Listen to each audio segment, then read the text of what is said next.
And we're live. Good evening, good morning, good afternoon, wherever you are. Uh, it's time to manifest. It's a full moon. It's the full moon in Aquarius.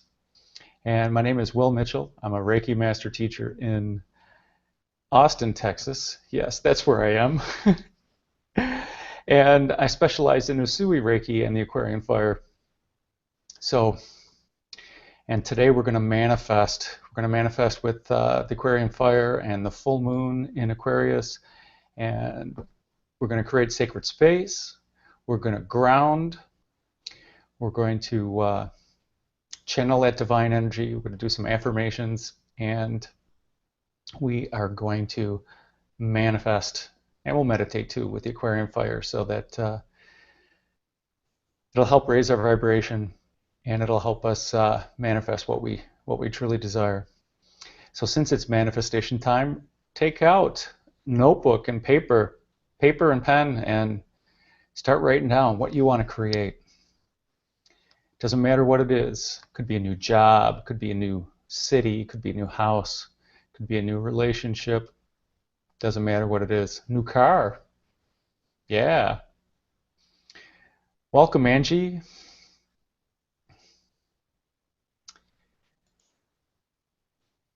So to start us off, Reiki, when Mikao Usui rediscovered Reiki in the 1920s, he gave us the Reiki ideals.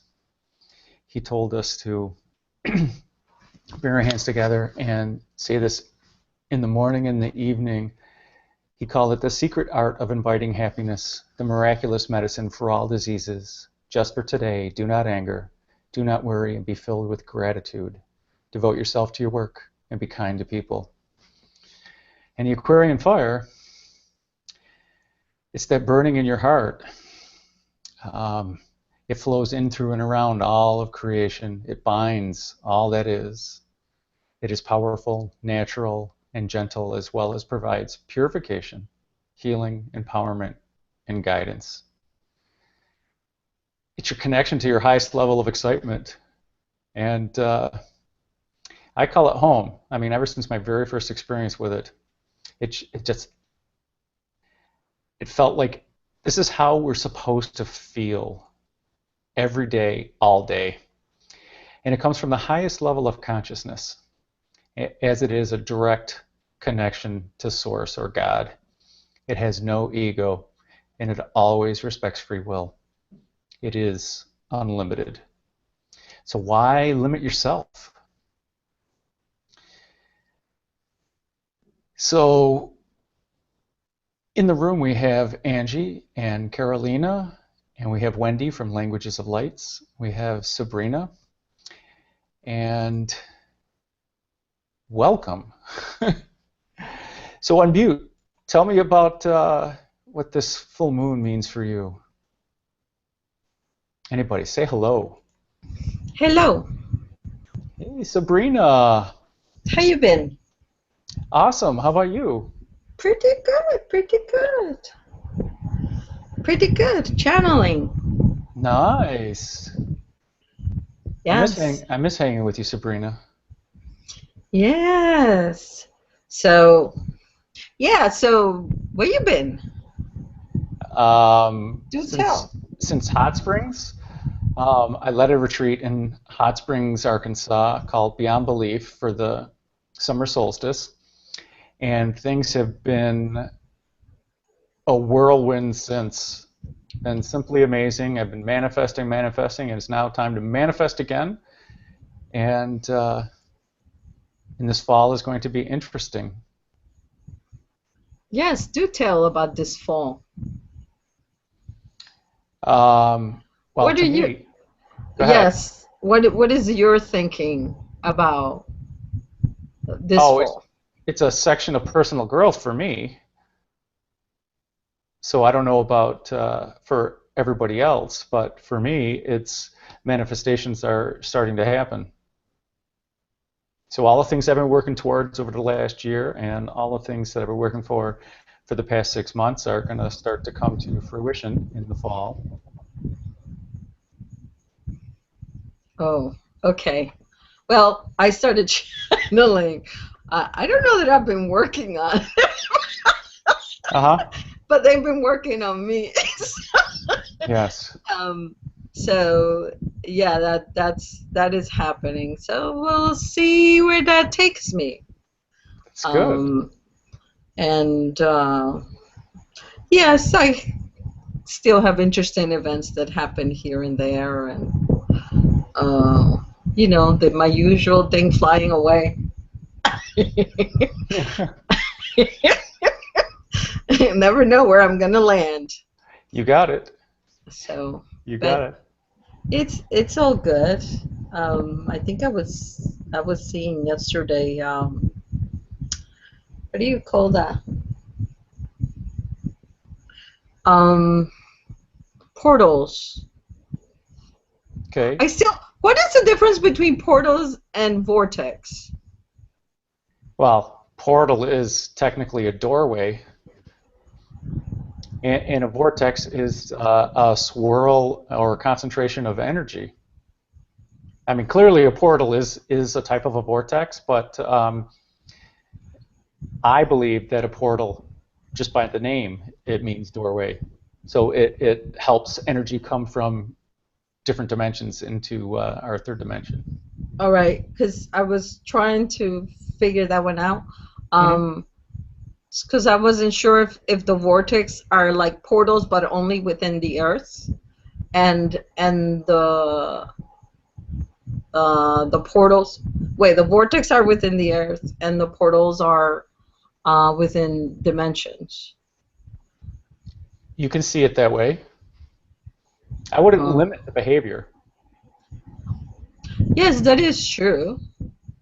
And I guess it depends what your intention is or was when you activated the portal, or when you decided to use the portal or vortex. Which I have a question about that, because it's Grand Central Station at my house now. Yes. Yes. It is crazy. It is Grand Central Station. That one that we did? Yes. Okay. About almost a year ago. Yeah. Yeah, that we opened up that portal. But it seems that, you know, it was there. We just opened it. Yes. Well, it was doing stuff in your house, but there was many other things that were going on between you and Al. So. Well, yeah. So they that portal, it's very, very active. The ET seems they found it. So I was thinking maybe charging a toll. You can. You can charge a toll if you wish. They have not listened yet.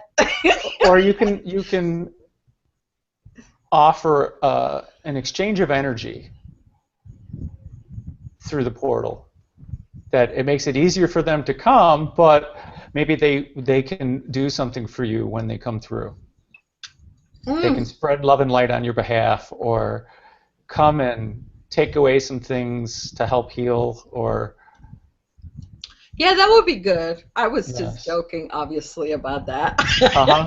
Well, I've been sending energy to the portal since we created it, and every once in a while I get tapped to just send the Aquarian Fire to the portal. Yeah. So they were Brian's son and Caitlin. We were sitting, and they were just lots of beings were around me. And Caitlin goes, "Do you have a portal in your house?" She didn't know about it. And I go, "Yeah." He goes, "There's lots. There's elementals jumping all over you. There's this. There's that." So yeah. So they're enjoying themselves. Yeah. Joe is there. Yeah, Joe helped create the portal. Yes. Joe was here. So did Michelle. Where's Michelle? Yeah, where did Michelle go? She fell out a long time ago. Oh. So she's actually having technical difficulties, and we're trying to figure out how to get her back in the room. Okay. Click on the link.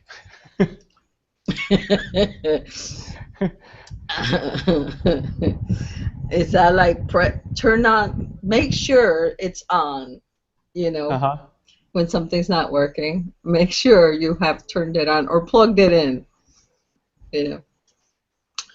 Okay, so Carolina, Carolina. I'm getting that you and Joe can create a portal in your backyard or Dad's backyard. Oh my God, really? Yes. Okay. But he has already so many beans around. Yeah, I know, I know. It's like, do you really want to overwhelm Joe? Oh, it was like, if you come to his house, it's like full of flashes everywhere, and it feels like a firework display over here. And Yes. even when the fairies came, he wasn't even excited. He just went, oh, I want to sleep. I was already asleep, so I didn't know. But when he told me, I was like really, really excited about it. I was like, well, what did they tell you? And tell me all about. Oh no, I just told them to go away. He talks to them all the time. That's why. Yeah, He yeah. has It's beans like it's around him. every day. It's every day for him. It's Yeah. an everyday thing for him. So, but not for me. Everything is new for me. So, but how would you open a portal anyway? Okay, well, Joe knows. Okay. And two, when you're ready to do it, have your fifth dimensional self come and ask me to come join you, and we can do it, or we can make an appointment, and I can connect and we'll do a hangout or something, and we'll open it up. Oh, that'd be awesome. Thank you so much. You're Thank welcome. you. And this is okay. So when you have a portal, what type of things would you be able to do with that? I mean, Well, we'll set your intention. yeah. So you decide what you want the portal to be, and then we'll ask the Aquarian Fire to create the portal for that purpose, and only allow in the for your highest good or the highest good of the Ascension or whatever you want to set it for. Yeah, it's like a portal to allow other beings to come through. Or... Beings or energies or what? You think about it. You think what you would like. Oh, thank you. Brilliant. Thank you so much. Okay, maybe it could be a healing portal so that anybody with a Oh, that's wonderful. That's a good yeah, idea. I'd love yeah, that. And that yeah. was my intention to begin with. You know that, right? Uh-huh. So how do you know it's working for that? Because you set Um, that intention? because you set that intention, Hmm. definitely. Yeah. And Well, yeah. since the Aquarian Fire is unlimited, why would you doubt that it can do it? Just know But that it's working, that it's My doing it. my intention is definitely healing. Yep. Okay, there you go. Yes. There we go. And we can infuse it with Reiki if you'd like. Beautiful. There you go. Yes. I'd love that. Thank you so much. Nice. So I think we just made this space sacred. You can make any space sacred just by thinking and setting your intention. It's as simple as that. So if you just say, this space is sacred, or I would like the space to be sacred, then it already is. And to me, I like lighting candles, and I also put up a Reiki box. So those who know Reiki, it's you just put up a box and you fill it with Reiki, and that's what I do with my house and my apartment and any hotel room I go in. That's the first thing I do. Just fill it with Reiki, and that's how I make my space sacred. And you can say prayers, you can do whatever you want to make your space sacred. And so I ask the Aquarian Fire to flow in, through, and around everyone in this video and everyone in the Hangout and every way and everywhere and every when to help manifest what we truly want, what we truly need, and for our highest good. It's as simple as that. It also helps to ground. So many people have been talking to me about grounding and how do you ground? How do you ground effectively? And so when you feel all spacey, or you don't quite feel like you're on Earth, or things like that, how do you ground? Sometimes I get desperate and I take off my socks and shoes and I go walk in the grass. And I set my intention to be grounded. If you're a Reiki master, I use the Usui master symbol, and I also say, please focus all my attention in this here and this now. And that's another way that I ground. Sometimes it's just do an activity, like talk to one of my friends on the phone, or talk to one of my kids, anything. Looking up at the moon, touching a tree, walking in nature, walking by the water, that does it for me. Engaging your five senses, touch something, eat an ice cream cone, anything, whatever you like. Eating an ice cream cone takes care of touch, taste, and oh, look, it's Katie.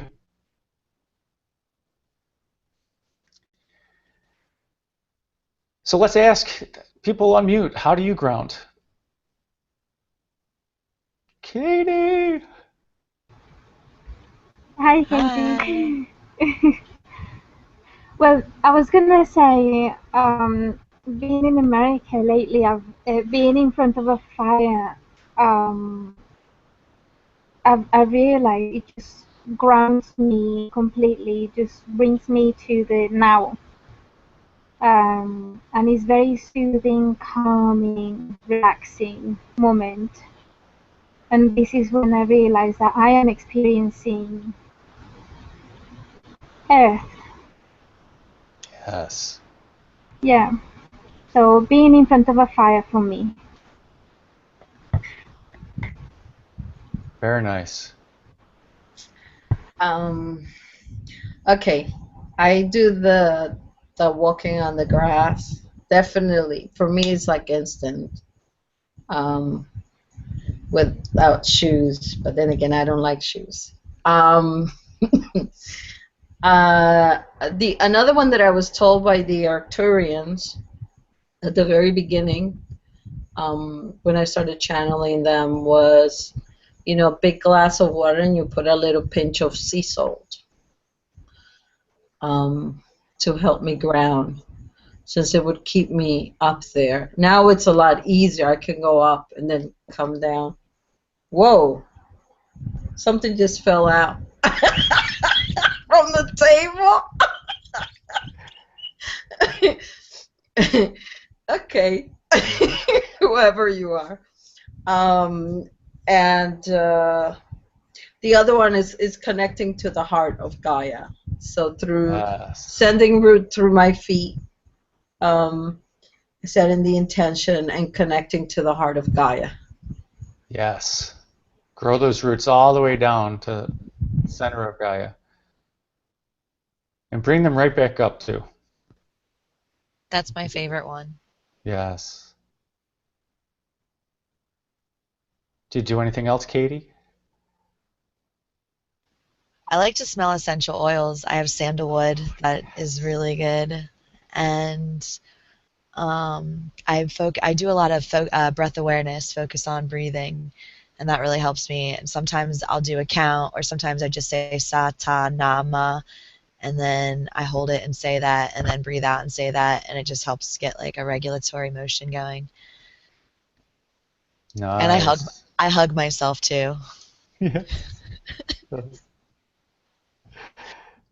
Totally awesome. Thanks for sharing. You're welcome. Wendy? Everything Katie said. And of course, being in the forest. And Yes. definitely being barefoot in the grass. I too hate shoes, Sabrina. That's the very first thing I do in the morning when I take Ranger out is I am barefoot in the grass immediately. And because something too that I really find it connecting in the early morning because the dew is on the grass.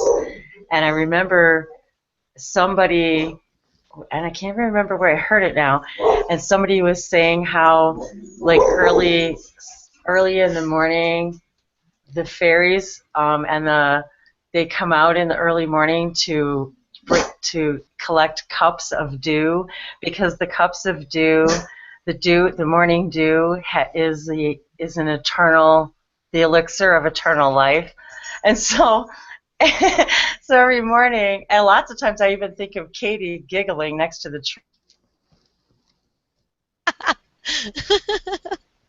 Yes. It's kind of funny. Yes. I mean, so and so I get this like kind of giggly feeling because I think of them drinking the dew in the morning, and so I'm like feeling it on my feet, and I put my hands on it, and I like put it on my face, and I talk to the trees, and I bring my blanket out there. I have like this really cool like kind of fun like sand blanket that I bought, and it's really colorful. So I bring it out, and I do my yoga outside, and whenever I possibly can, and so that really helps ground a lot. And yes, definitely that feeling of the roots, coming down into the earth, and it makes you feel very grounded. But it lets you feel as though you can still sway and move and grow even further, because you're so grounded. So it's kind Yes. of a multiple experience. It's expanding as well as grounding, and everyone knows how much I love the forest and flowers, and so I love like the colors of the flowers and to just look at them and smell them, and I love the Palo Santo wood burning that. Oh, that is like one of my new favorite, most grounding. I just love. Yes. I have to thank Katie for that, you guys, because Katie turned me on to it at Arkansas retreat, and then you had some on the crystal table. Remember when we were all picking up crystals at the end? And so I grabbed a couple of pieces of the Palo Santo. So I am just absolutely loving this, and I don't know what it is, but I got this big message today about this energy from that full moon, because that was the wolf moon and the summer solstice, and something about this culmination of this energy up through today and this full moon in Aquarius and the Aquarian fire energy, that there's some connection that I'm not sure what it is, but there's a definite connection. So, yeah, and I was wondering if maybe you could expand a little bit for the audience, if you would, Will, on the Aquarian fire in general. Those who are unfamiliar On Aquarian Fire goes by many names. with the Yes. It goes by the eternal flame, the holy fire, the Holy Spirit. It's that fire in your heart is what it is. And it it's unlimited. Just what you can do with it. You bless things with it. You purify things, consecrate things, open portals, manifest. manifest clearly. We manifest with the Aquarian fire so well. We creality with the God, whole fire. How could I forget? Yes. Create reality. We create our reality. Creality. Yes. Totally. And I did want to say, in addition to the tree thing and grounding, something that someone told me that really helped me once. She said, whenever you're in a place, like a crowded place or a public place or even in your home or some place that you can't get away, maybe at work, and you feel the need to ground, she said, bring the tree inside. She says, bring the tree inside with you and bring it right next to you. And feel as if you're sitting there just touching the tree and let it ground you. And it's almost as if just saying it and feeling that tree next to me in the room and knowing it's right there within reach is so significantly grounding, even if it's just my imagination. It's kind of beyond belief, how well it works. Yes. Totally agree. Visualization is yet another way to ground. And one of the simplest ways is simply by breathing. It's the breath of life. Slowing down your breathing and allowing that to relax your body. So let's all take a deep breath. And release it. Just right there. That was just amazing. Let's do that again. Breathing and relaxing. And exhale, releasing. Just slow down your breath and deepen your breath. And if you find yourself clenching your jaw, just let it go for a second. And if your shoulders are tight, just move them around a little bit. And then a little bit of movement. You say, hey, maybe I'm going to dance. Maybe I'm just going to shake it out. Whatever it takes. And water is another good way, because water is life. Having a sip of water. Anything. Those are the two simplest ways, water and breath, to ground. And set your intention. I want to be here, and I want to be now. And everything is okay. It's good to be here on Earth.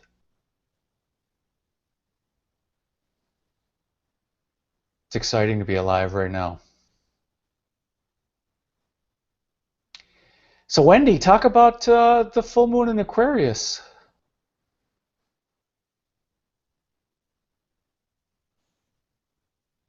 Wow, I tell you, I'm not even sure what to say except for that. There's just this last 24 hours leading up to it has been just this incredible burst of this incredible energy where they're saying, I got all that information today about that culmination between the solstice and now, and because it's also, even though it's an eclipse that we can't really see, there's this invisible energy behind it, which makes it almost more powerful because it's invisible in a way. So, and then they're telling me how there's this connection, obviously, between the full moon in Aquarius and us moving into this age of Aquarius. And yes, it's somehow extremely energetically significant. Now, I'm not I mean, basically the information is just kind of what we've already been getting. The clarity, the assuredness, the understanding of embracing our uniqueness and each other's uniqueness rather than the resistance. It's the harmonic convergence of this idea of we're a singular idea, but yet we're doing this collectively, and it's like this push of understanding. It's like, yeah, we've been hearing it, and yeah, we've been saying it, but it's like now we're gonna feel it. We're gonna get it,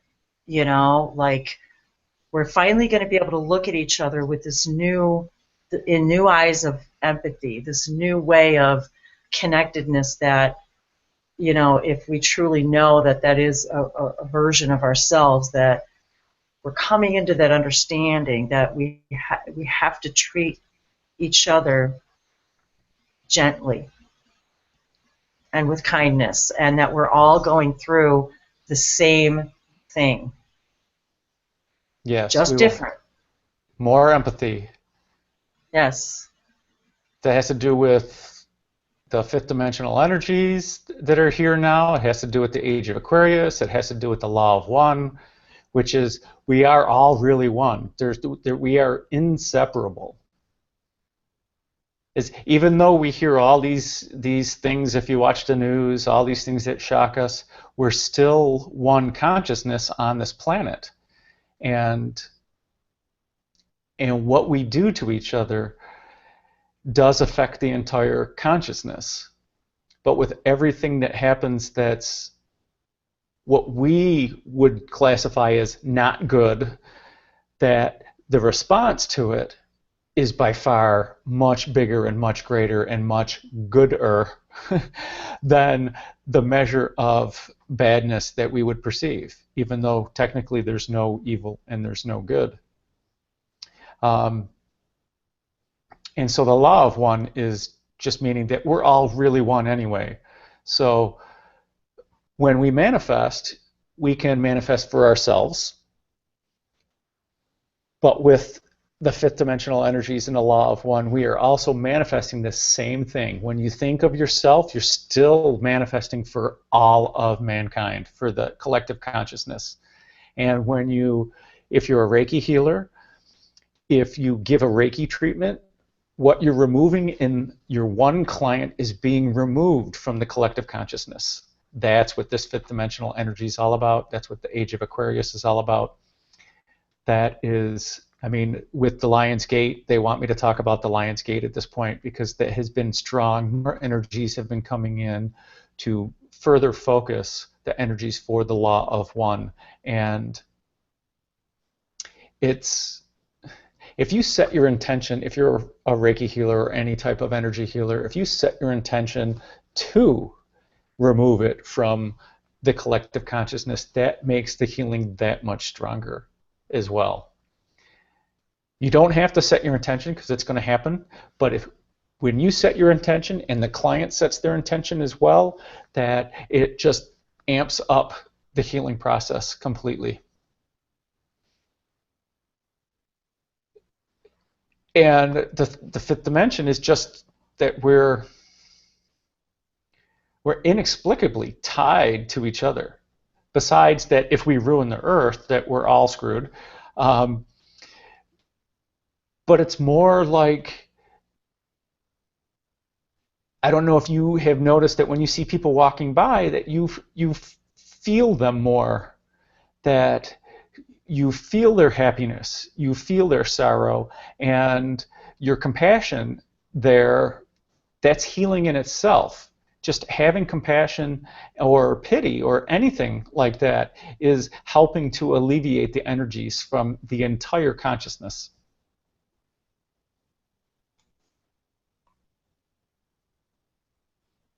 And this Lion's Gate has been totally freaky for me. Me too, boy. Okay, so what is the Lion's Gate? The Lion's Gate is started on August 8th, so it's 8/8. And so I don't know why it's called the Lion's Gate, but maybe it's just that it's in Leo. The guardians of Gaia, yes, the gatekeepers. All right, there's a lot of information out there about the Lion's Gate. Actually, every 8/8 is the Lion's Gate, but this particular one, because 2016, well, the 16. Yes. So that whole thing, because of the 8/8. Anything that we really put our intentions to now in this energy will carry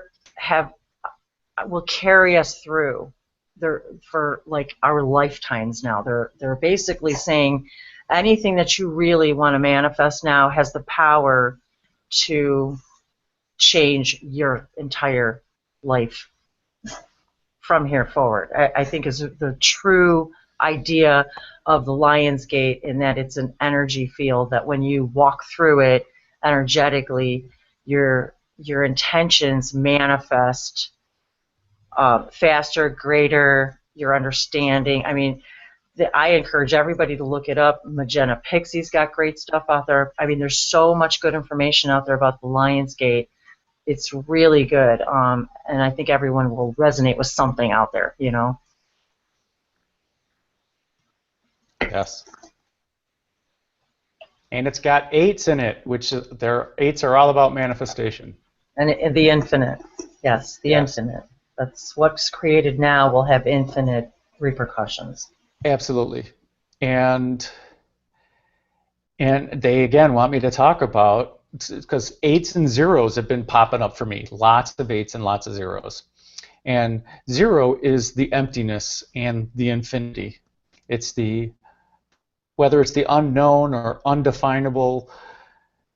So how do you manifest from the emptiness and with the emptiness? One, since it's empty, it's infinite, it's not defined. So use your imagination. Anything that you want to manifest, you can manifest. Just because somebody else hasn't manifested it before doesn't mean you can't. Okay? So right there, unlimit yourself. What is it that you really want? Okay? So write it down. 2 is manifest or fall into the trouble with the law of attraction. The law of attraction is as simple as what you put out to the universe is what you get back. Okay?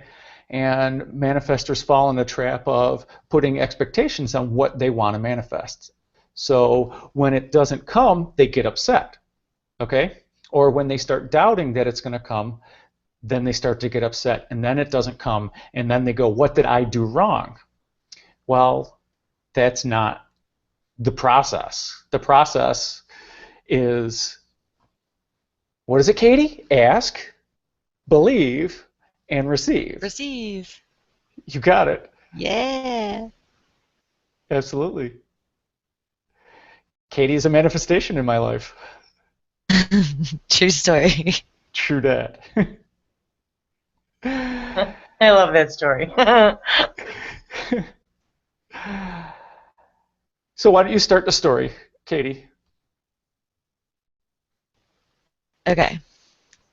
So, I decided that I was going to ask the universe so that I could have complete happiness in my life, what I was supposed to do with my life. And I was waiting for an answer, and I met an energy worker, and I thought that she was pretty cool, so I was like, all right, you know, that seems like something interesting. And then I was in an airport on a layover, and you and Brian were both doing stretches in the airport, and I said, you know what, I'm on a layover too. I think I'll stretch with you guys. And you looked down at my book, which was talking about basically the mind and training your subconscious, and you said, oh, we teach that. I was like, wait a second. What do you mean you teach this? And then I followed them to Shasta, and things sort of rock and rolled from there. Absolutely. But you did the most important thing. I stood up. You stood up. Will a real Katie please stand up? Always. That's exactly what happened. She asked the universe, come in and show me what's going to change my life, what's going to make me happy, what is going to blow my mind, and what am I going to do for the rest of my life. And Brian Lucchese, the wellness hero, check him out on YouTube. He and I were just stretching. We were on our way to Mount Shasta to lead a retreat, Immersion in Abundance, and Katie was just there, and Brian says, hey, I need to stand up and do some qigong and do some stretches and stuff like that. And so Katie did the first part. She asked the universe. Okay? She believed in the universe that it was going to provide for her. And then she just had to take this one small piece of action when we were stretching 7 feet from her. Stand up. Can I stretch with you guys? Or I'm going to stretch with you guys. I can't remember exactly what she said, but she stood up.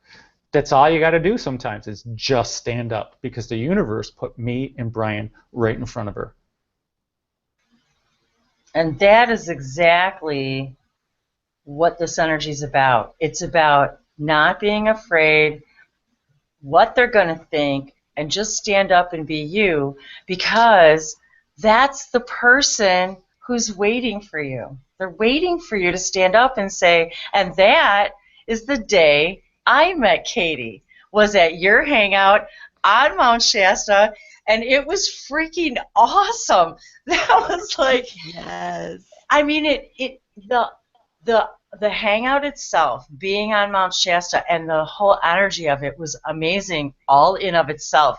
But the whole story of Katie and meeting her, and it like became this, the whole catalyst for the idea of this whole manifestation idea, that it was just such an exciting, it was such a fun day. And I was so excited when I met her, because I knew right then, I'm like, it's like, I know, it's like I met my sister, or I know her, it's like I know her, and we are going to know each other, like, and now, how long ago was that, Will? And then now I finally get to meet Katie in Arkansas, and it was like so awesome. I can't even put words to it. It was so good. And then I got to, meeting Will, and just, so that's what it's about. It's about, we're finally like we're seeing beyond the illusion of our own fear, and going, okay, step up and be you, show who you are, Justin. CC, welcome. What's up, y'all? How y'all doing? Love and light, love and light. Love and light. Long time, brother. How y'all doing? Totally awesome. Love y'all. Love you too. Happy full moon in Aquarius and the age of Aquarius. Yes, happy full moon. Yes, it's going to be interesting tonight. Last full moon. Not last full moon, but August 2nd, I was picked up by beings from Sirius B, for the Lionsgate stuff, and yeah, it was interesting.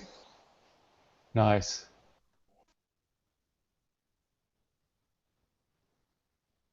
Just speaking of the Lionsgate. Yes, just speaking of the Lionsgate. It's been very impactful, very helpful. Oh, absolutely. Absolutely. So back to manifesting with and from the emptiness. The way Wendy and I talked about it the other day is that it's as simple as being in love with the creation process itself. Is know that you're manifesting. And it's just like, we're manifesting. Oh my God, look at the stuff that we're doing. And just being in love with the process itself, that it doesn't matter what you create. And because you created it. And don't be upset because it wasn't exactly what you wanted. You're vibrating that way. And it's just like, okay, well, the best way to get all the things that you want is to vibrate really high and be awesome. And because what you put out to the universe is what you get back. So if you are awesome, guess what? You're only getting awesomeness back. It's as simple as that. And don't forget to ask, because when you ask and have a high vibration, that's what you're going to get.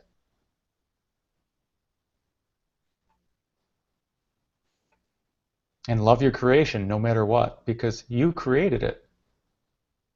That's what this day is all about. It's just what every day is about.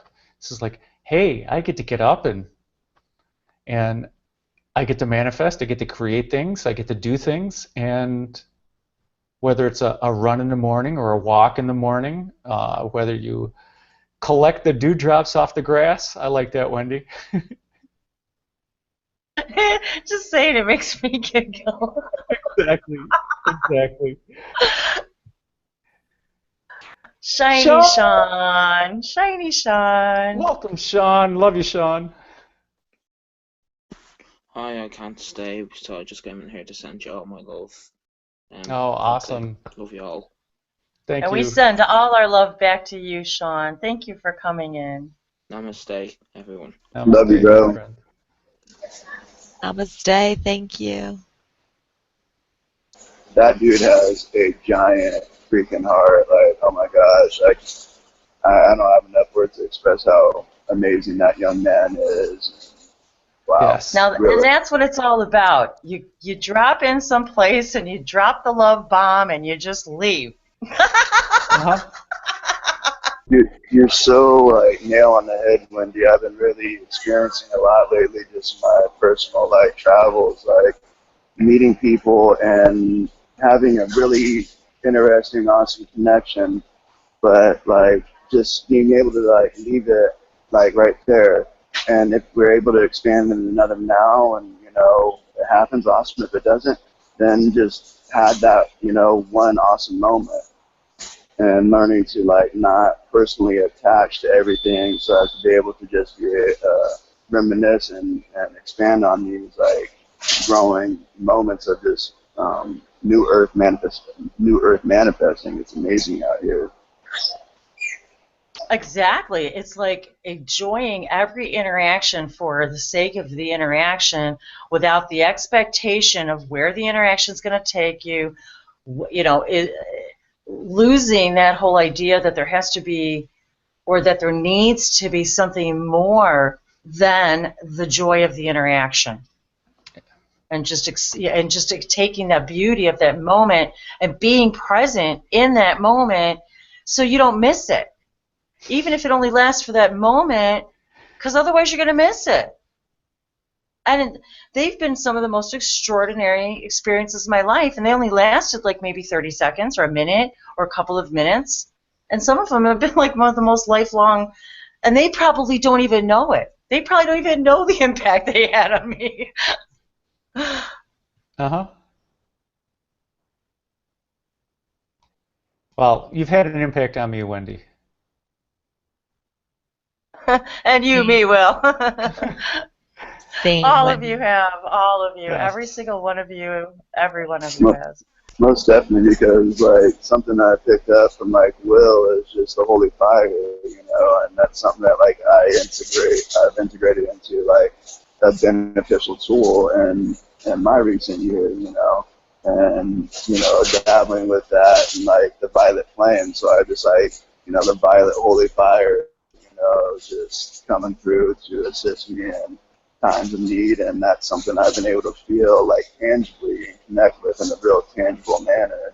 And then just with a lot of people, I just so grateful and appreciative for each and every experience and moment, no matter what. And now able to not really like label it, just like it was an experience for the benefit, for the most for the highest good of the soul's evolution.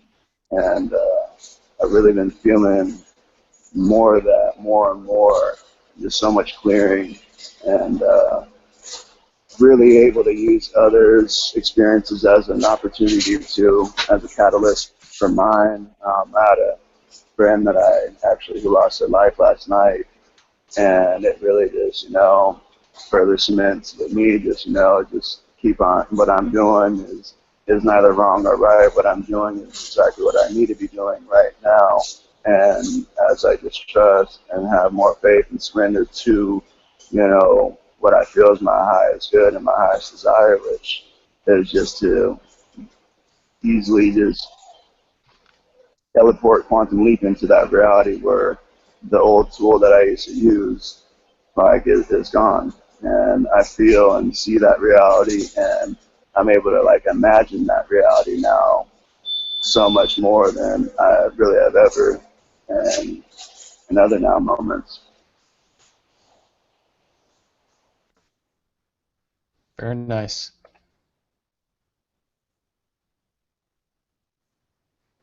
Thanks for sharing that. That was amazing. Yes, thank you. Welcome, Green Soul Sufi. Oh, hi. Thank you. How's it going? Going good. We haven't met before. My name's Will. You can call me Frank. That's actually my name. Okay. Yeah, Even if it wasn't, I would call you Frank. yeah, some people will call me Green, and some people call me Frank. So, yeah, it could be either or. It's fine. Okay. Nice. Thanks for joining us. Nice to meet you, Frank. JC. Well, thank you for having me. And it's Frank with a C, not with a K, just to let you know. Okay. All right, I'm going to try to get Michelle back in here. Thanks, Will. Yeah, I wasn't sure what else to tell her to do. I tried a couple of things, but yep, she's Katie with a C. I love it. I love it. That was perfect. I love you, Wendy. Oh, that's amazing. Absolutely amazing. Hey, valid on both points because, Frank and Katie could both have a K in it, so. That is correct. It's true. Yeah, it's well, I'm in this room and I have no clue what this room is about. So if somebody could actually let me know. I know Yes. something about the moon or Aquarius, but I'm not sure what's the purpose. Sure. Well, we're going to manifest. Okay? So we're going to tell the universe what we want to bring into our lives. And we're going to do that with a high vibration. We're going to ask the Aquarian Fire to help us. And the new moon is just, when we celebrate the moons, they're a way of celebrating life. So the new moon is about rebirth, and the full moon's about recycling.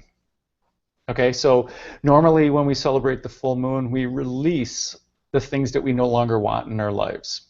And if you have something major in your life that you want to release, the full moon is a good time to actually concentrate on it, make a plan, and take some action.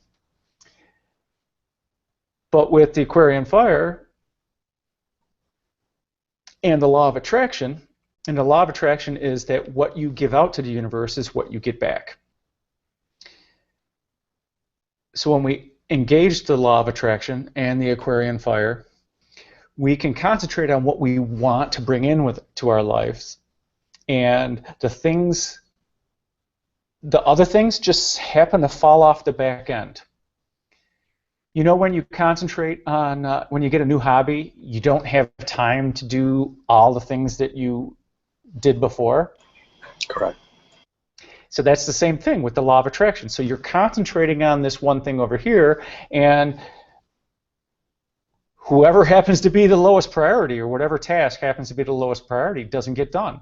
And sooner or later, that just leaves your life. Because we're concentrating on the awesomeness. Wow, that sounds cosmic. That's cool. Yeah, I'm down. Okay. And we're going to do it by laughing and getting in a good mood and raising our spirits and raising our vibrations. Mm-hmm. Okay? Because that is the best way to manifest, is by being in a good mood, that we have a high vibration, and then only the good things are going to come to us using the law of attraction. Sounds awesome. Now, I have a question. Let's say with the negative thoughts, and not thoughts, but actions or things are actually dragging in your life, is there value in that? Yes, is the simple answer. Okay. So there is learning that happens regardless. Okay? And there's expansion of the universe that happens regardless of whether we as humans call things something good or bad. Okay? Correct. Now we can get all philosophical and say that, well, maybe you're supposed to learn it that way. I believe in good thoughts, good words, and good deeds. Like Zoroastrianism. Yes. Mm-hmm. Yes. And I believe in looking in, because when you look within, you happen to ignore all the programming that society is putting down upon you, or the programming that your parents put in on you, and then you're really concentrating on what is it that my heart really wants? What is it that I can do? What is it that I really believe in? And by meditating and looking within, that's where you find those things out. And isn't that the core of Sufism? Yes, it's the act of purification in order for you to see what you really supposedly want, or see reality in a sense, and however you. But yeah, in a sense, yes. Yes. I'm a big fan of Sufism. Yes, there's a lot of poetry and dancing and singing. It's a very fun place. Yes. Yes. To me, anything that's going to help people be awesome and be awesome to each other, I'm all for it. Me too.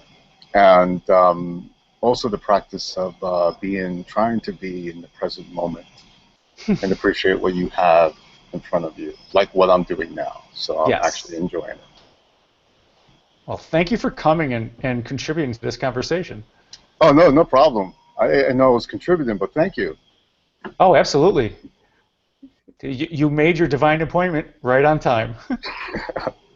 Awesome. You have no idea what a perfect fit you are for this moment and this now, and everything that you said, and we're all smiling inside because we all know what guided you here today. So this is wonderful. Yes, welcome.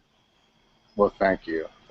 Now I am. Because yes, we're firm believers in everything is here and now and being present, and that's really what this is all about today. Is about getting together to be present, to manifest the things we do want in our life, and to allow the things that we no longer serve us to just come to a very natural ending. Awesome. And having a group of people that actually practice that makes it a little bit more easier. So definitely I appreciate it.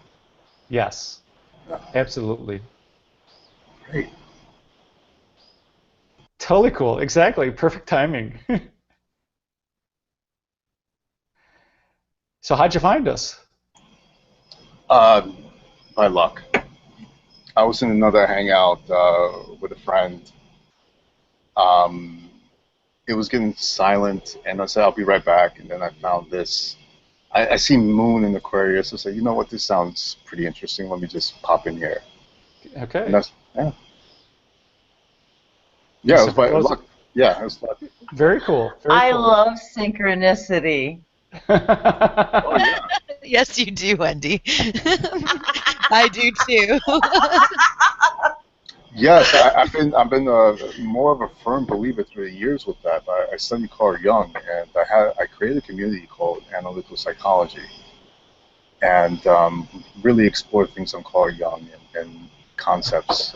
So it's a really, at first it didn't make sense, but I think through the years it started just coming together. So the pieces started to fit.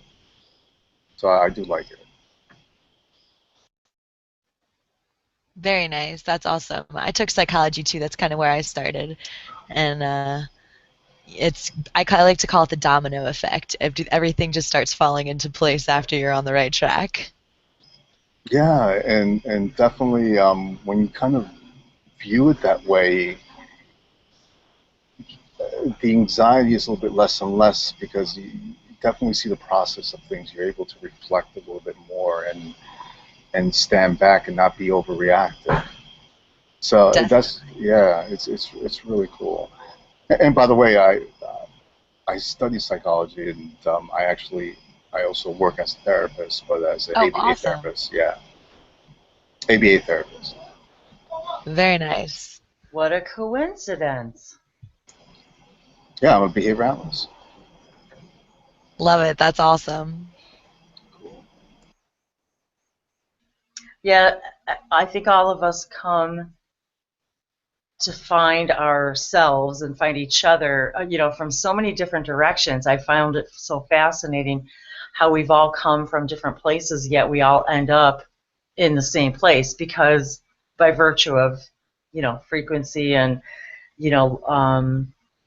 just that idea of, oh, wow, that looks interesting. That looks like something that might be interesting to look into. Oh, something about the full moon, or manifestation, or age of Aquarius, and you just sort of, and that's kind of what the message that we've been talking about is following that joy, following those little joys, and not really second guessing it, or just kind of, putting your toe in the pond and going, oh, maybe I'll check this hangout out and see what's going on there. And I've found hangouts and people that way. Well, that's how I found all of these people, was just that way by accident, Mm-hmm. Oh, there, like you said, like synchronicity. There are no accidents, right? I always like to tell everybody, I feel that part of my job on this earth is to show everybody how synchronicity is the harmony of the universe. That's your signpost, our signpost, that you're in complete harmony with, your highest core vibration.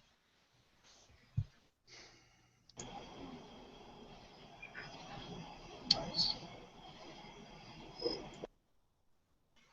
Hey, Will, go for it. Hey, aren't you harmony synchronicity? Absolutely. Yes. Yes. Oh, there are. Normally, that's one of the first things that happen. Is that you start to be aware that there's more than just you and this physical universe that's around, and two, then you start paying attention to all the things. Wow, was I just really lucky? I can't believe that just happened. Oh my goodness, look at this person I just met, and they have this same outlook. Or standing up in the airport. It's amazing. Go ahead, Katie. I was just going to say yes, exactly.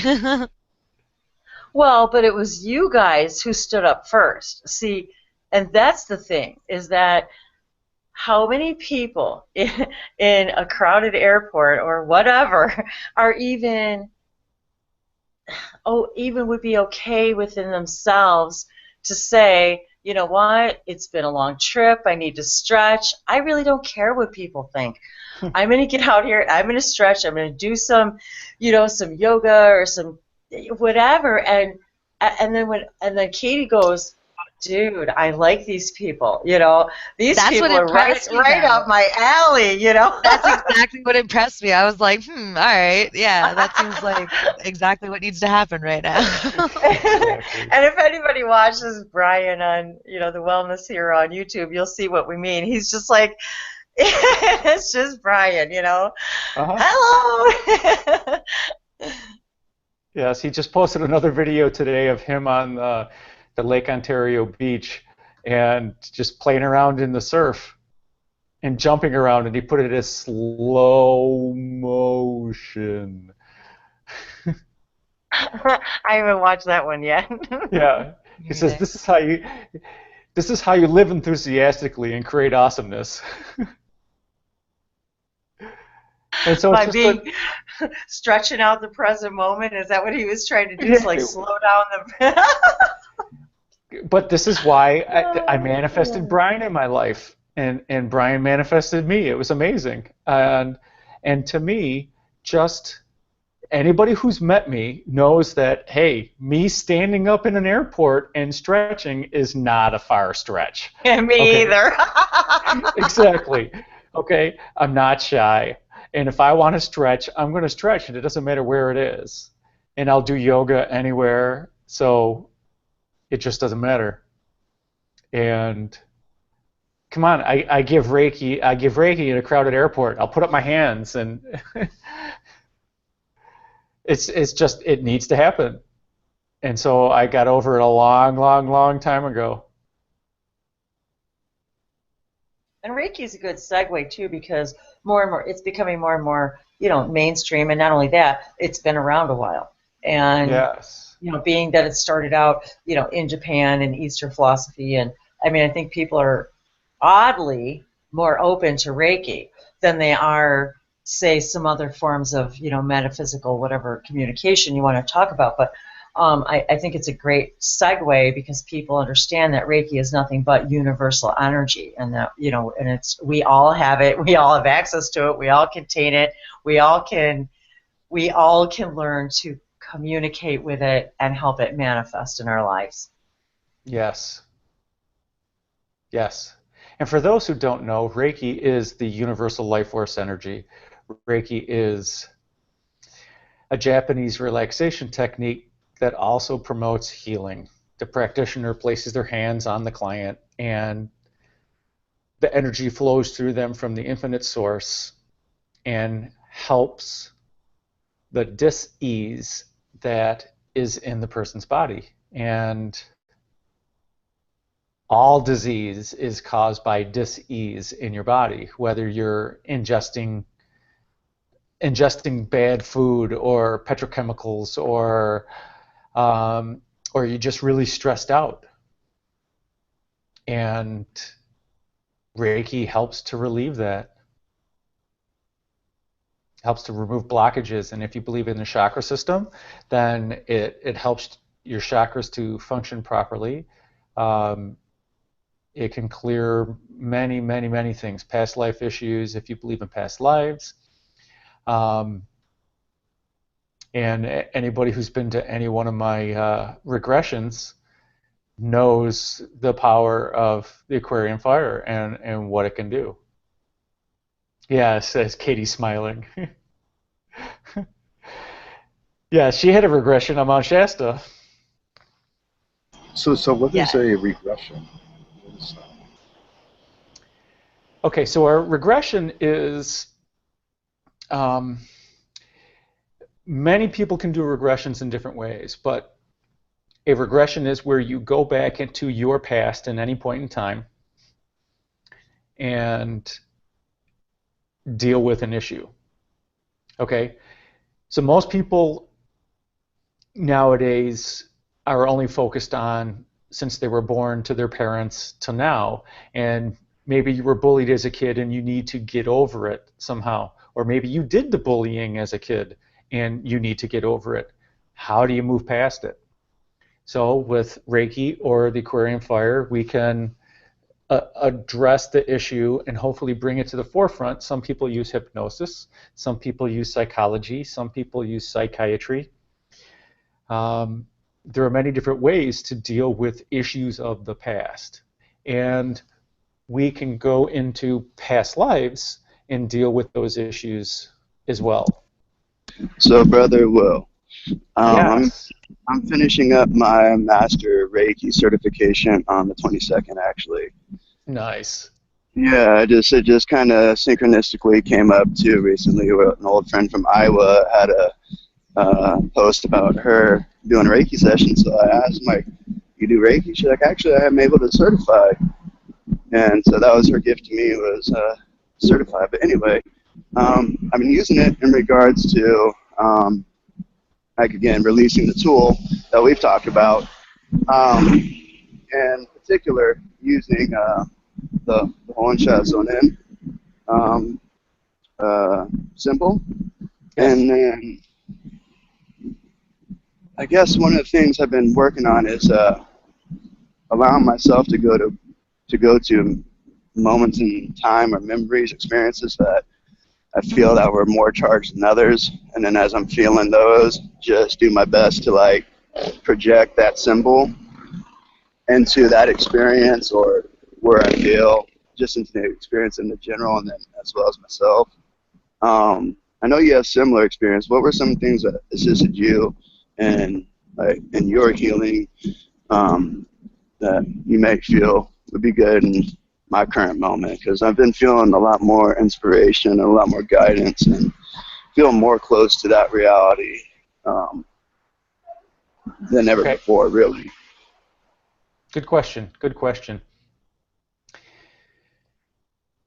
I use Reiki for anything and everything. So if I am driving and I find myself irritated, then I will use Reiki. It's just like one, I'll start giving myself Reiki, and two, I'll give Reiki to the situation. I'll use whatever symbol is necessary or whatever I feel guided to use. And for those who don't know, there are Reiki 2 symbols. That one is you can focus the power of the universe on a single point. There is the mental emotional symbol where you can apply Reiki to an emotional situation or something that has to do with the mind. And there's the time and distance symbol, where you can send Reiki to any place or person or situation in space or time. So it could be 10 billion years ago. It could be in a galaxy far, far away. It could be anywhere. It doesn't quite matter. And once you become a master, you get the Usui master symbol, and it can amplify any of the other symbols as well. So a lot of times I will just, if I don't know anything, I will just apply Reiki to the situation. And I'll say, please apply Reiki to the situation for the highest good of all involved. And it's as simple as that. And I'll mention a couple of symbols, and I set it and forget it, because I now know that Reiki's on the job. If it has to do with something that's in my past, then I'll do the same thing. I'll send Reiki to that situation, and I'll also ask Reiki to please remove anything that no longer serves me. I also ask the Aquarian Fire. So the Aquarian Fire is working with source energy. It's working with the God consciousness. And who better to deal with your past life issues than the energy of God? And why limit yourself, since God or source or the universe is unlimited, whichever you want to call it, and asking God or the universe to come in and step into your life and to help make changes, then who better? In applying those things to the past, it's as simple as, I mean, sometimes I have no idea what it is. I just know I feel a certain way, and I don't want to feel that way anymore. So I ask Reiki to take care of it for me. And I know Reiki's on the job, and so I can easily forget about it. If an issue comes up in your now, that is your opportunity to deal with it and get rid of it for good. And applying Reiki to it is, for me, second nature. But it's coming up for a reason. And you can contemplate on it, or you can release it, or allow it to be released. Which I like that terminology better, because if you're actively trying to release it, by the law of attraction, you're still bringing it towards you. By acknowledging it and allowing it to leave, allowing it to be taken care of, you're engaging the law of attraction, and you say thank you and gratitude, because I believe gratitude fixes everything. So being thankful for the awesomeness that you're bringing into your life. I set Reiki on that, and now I concentrate on the next awesomeness and bringing it in. And it's as simple as that. Does that answer your question, Justin? Yes, very much, and more than just like your words there. I can feel other messages and whatnot too, as well. So I definitely was picking up on other things as well. Thank you very, very much. Oh, you're welcome. My pleasure.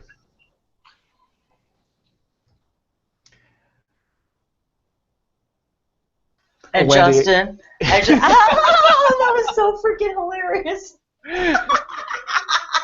I was just, that was so weird. Oh my gosh. I heard you talking. You just can't make this stuff up, you guys. No, and all I wanted to say to Justin was, because we've known each other for a while, and we haven't had a chance to communicate in a while, but I just wanted Justin to know that whether or not you've heard me, I've never stopped sending you messages. I've never stopped talking to you. I've never stopped sending you my love, and so whether you knew it or not, and I know you knew it on another level. But just know you've never left my mind or my heart or anything. So thank you very much, and I definitely appreciate that confirmation, validation, because I definitely I definitely feel that because I feel that's why I haven't really felt like I've needed or that need to connect. I feel that presence, that ever presence, and there's a few people I feel that with, and you're one of those people. And what's also really neat is that's growing too. It's growing with other people. It's just growth, and it's amazing feeling to where like. I remember moments of like feeling like maybe kind of alone, but now it's like I can actually sit in the middle of the jungle here, you know, as it's raining cats, dogs, and frogs, and just tap into my heart and imagine someone in my mind, and they're there with me. And next thing I know, I'm getting some type of sign or confirmation from the universe in some synchronistic nature to support that experience. So I very much appreciate your love and your support and everyone's love and support. I really do feel it, and that's a part that really keeps me like humbled and just in awe and keep on feeling inspired to just keep on expanding and exploring. Well, good. I'm glad to hear that, and that helps validate, me too, to know that, you've at least been feeling it, and so, and that's something that we need to remind everybody too, that, there are no boundaries. There's no boundaries when it comes to love and energy. Energy doesn't have any boundaries, just like electricity. If you don't harness it, if you don't distribute it, if you don't stop it, it never stops. It just keeps going and going and going, just like light. It never stops. You never stop. We never stop. So it's only a perception that we're disconnected, or that we're alone, or that people aren't thinking of us, or that Reiki energy can't. There's no wall thick enough, that can keep away thoughts to someone, and love to someone, and energy to someone. There is no boundary. And so you can think of somebody a world away, a galaxy away, a dimension away, and they're going to know it. They're going to feel it. And the best part is you get to feel it coming back. That's the most fun of it all, is when you get the smack back from the universe that says, we got your message. Absolutely. Well said, Wendy. I hear your mind going there, Katie. What? What's my mind saying? I don't know. Do you have something to say on this topic? No, just all the feels. All the feels. Well said.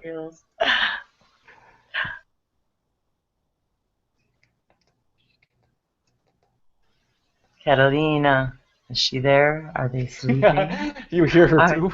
Are they sleeping? No. ¿Estás aquí?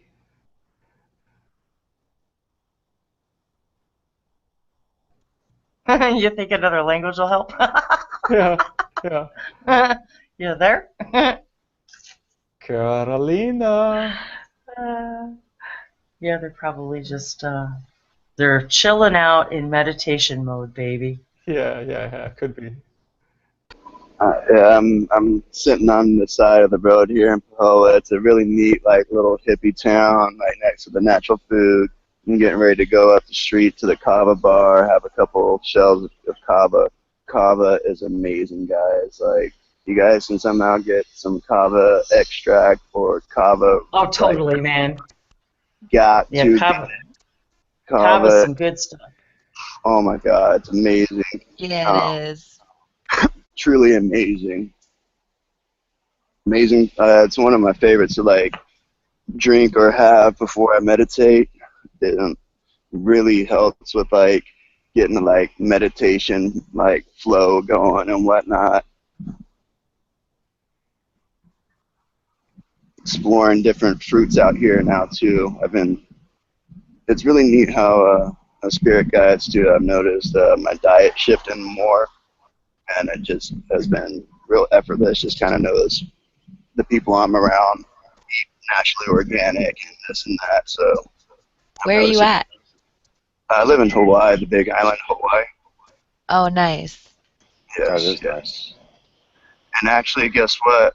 Recently, one of my friends that I met at a thing called the Cosmic Campout a few months back, our relationship grew, and him and his family own a property in a place called Black Sands. It's about 5 miles down from one of the beaches, and it's about a quarter acre, and it's got a couple little structures. It's all off grid. It needs water catchment. It needs solar, stuff like that. Anyway, pretty much gave me his blessings to stay there and live there, and then just kind of be able to offer it to friends and soul family that maybe are interested in visiting short-term or long-term and experiencing kind of out here on the island sometime. So real excited for this opportunity Nice.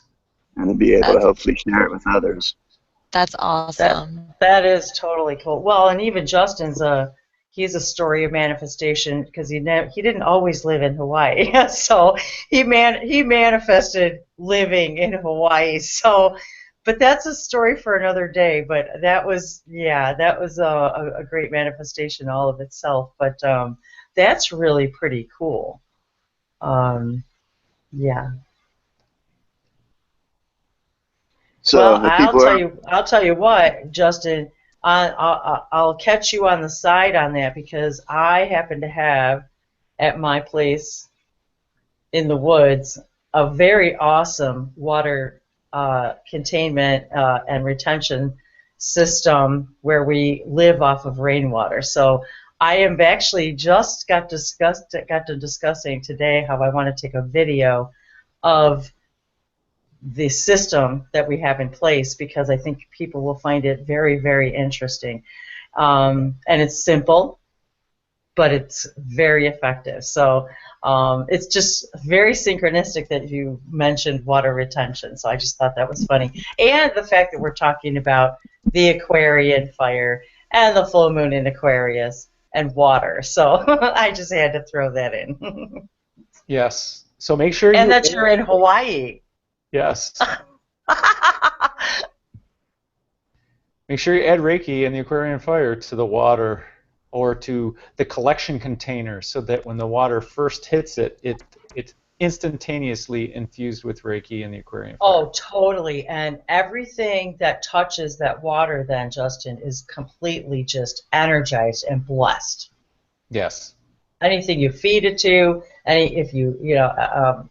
if you filter it well enough to drink it, I don't know if they're planning on using it for potable water, but we don't drink it. We use it for everything else, but nonetheless, it can be done if properly filtered. So. Yes, it's I'm learning a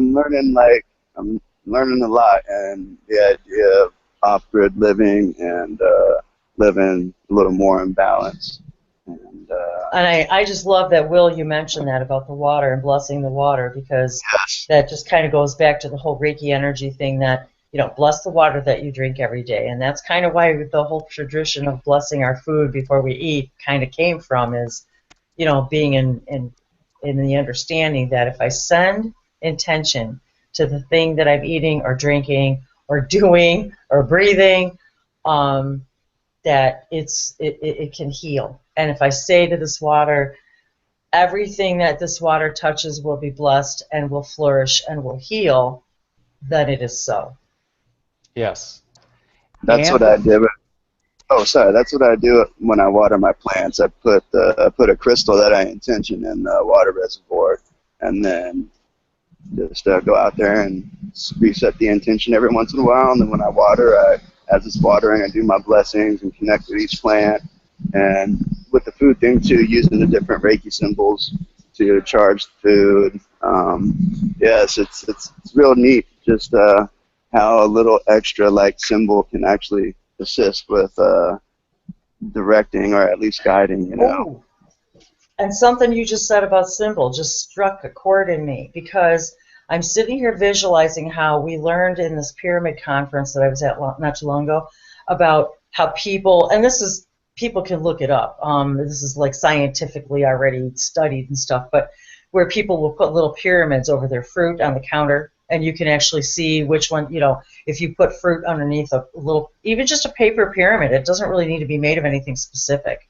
But there are certain components of the structures of pyramids that do initiate different types depending on what it's made of. So I will add that, but it's also not necessary. But you can just put a little paper pyramid over it. But what image you just gave me, Justin, when you said symbol was, and what you said, Will, about the Reiki symbols was, then if you can't physically, I wonder then, if you can't physically put a pyramid over it, what if you visualize the symbol with the food? Or I have to wonder if there's a way to I don't know if you could measure it, but I would have to wonder, though, just by the intention of putting that tetrahedron, you know, that pyramid symbol over your whatever, your food, your plants, your I mean, and now I love it. I love talking about how now when I go in the grocery store, I bless all the food in the grocery store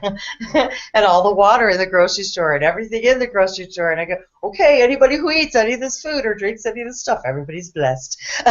You know, I give it my Reiki energy. So, you know, and nobody knows it, but I don't know. I think we all make a difference on a collective level. And so if, you know, the worst case is it doesn't work, but I believe it does, so therefore it does. Exactly. And what also happens is when you add Reiki to your food or to your water, your vibration increases. I mean, you're getting the Reiki as well, but just the fact of you blessing something gives that same blessing back to you. It's the law of attraction. You're giving it out to the universe. You're selflessly giving it out to something. You're getting that back instantaneously. And that's what when I said about getting the smack back from the universe. I've actually cried on the way walking out of the grocery store just by blessing the food. I'm the one in tears in gratitude. I'm like, okay, I can't explain what's happening here, and I can't explain this emotion, but it's freaking real. It's real because I'm really crying. Yes, it comes and goes. I'm just standing here, and all of a sudden I just get hit with a big wave of energy, and just never know when it happens. And just being like, back to what you said earlier, just the more we're able to just be a little more present and a little more checked in with ourselves and our being, that and all that it is, the more we're able to pick up on those, and then, you know, whether they're subtle or whether they're just big blasts. I'm very excited. I'm very grateful to Sister Goddess Wendy who's been putting these videos and doing these, and it's been nice to hop in and actually be able to take part in one here finally. Well, Divine thanks timing. for being here and bringing your energy, and thanks for, you know, watching, and just know that, you know, everyone's in my heart there. Everyone's in my heart there.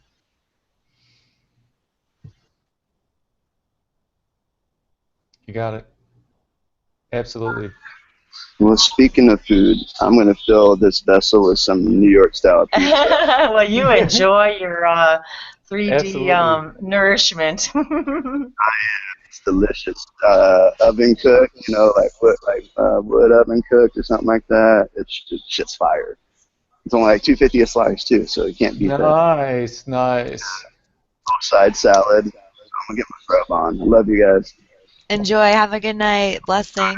Love you, Justin. Talk to you later. Much love.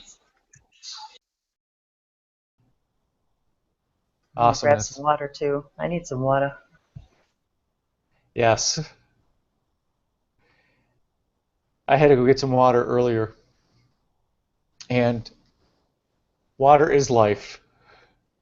And as the wellness hero Brian Lucchese likes to say, thank you, water.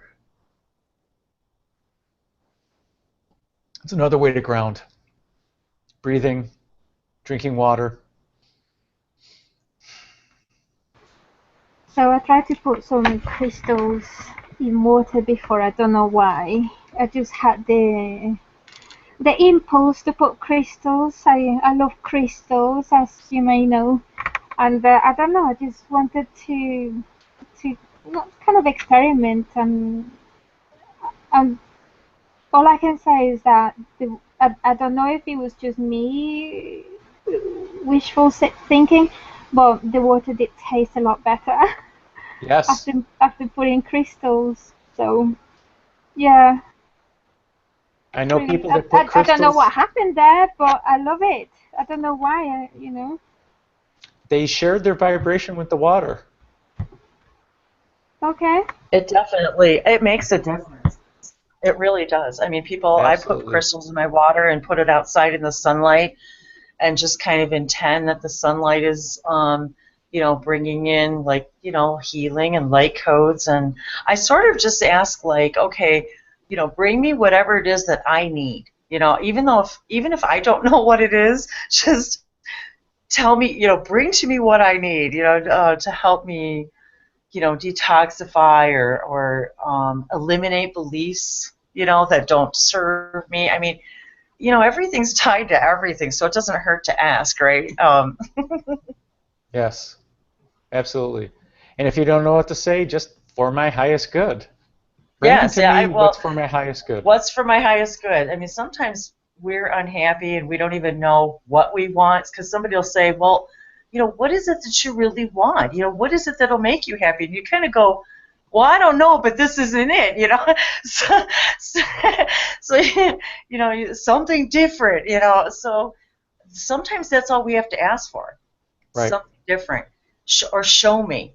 Even though if I don't know what I want, show me what is it for me, my highest good. Show me my core vibration, and then you get that instinct, or you get that joy, or you get that idea, or you get that download, or that thing you never thought of, or that whatever, that inspiration.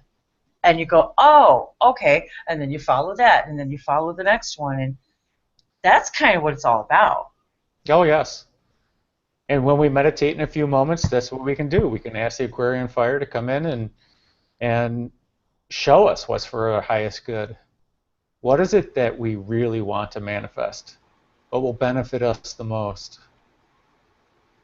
That'd be awesome. I was gonna say, yeah, I've been learning to do that Nice. to accept what's good for me. Sometimes people don't realize and they go against the current, thinking that what's best for them is what sometimes they think is best for them. But sometimes if you just don't go against the current and let it be, that is actually what's best for you. That's what I've been learning, actually. That's my personal experience. So yeah, Wendy, you're right. Yeah, thank you. Well, and that's exactly it. That's kind of the message I've been getting a lot lately, is about just letting it come. Because what did they say to me the other day? They said, oh, that we ask for something to our spirit guides, and then when we get it, if we don't like the packaging that it's wrapped in, we get really pissed off and we go, what's wrong with me, and why would I manifest this, and why would you give this to me, and blah blah blah blah blah. And they're like, well, but you wanted the lesson and you wanted to know how to do that thing, and then we give you the thing, but it's your response to the thing. It's how you respond to what you're given. You can look at it as a gift, or you can not. Or you can hate the wrapping and hate the universe for sending it to you. But either way, you asked for it. Or you can just be awesome no matter what happens. Exactly. Be awesome no matter what happens.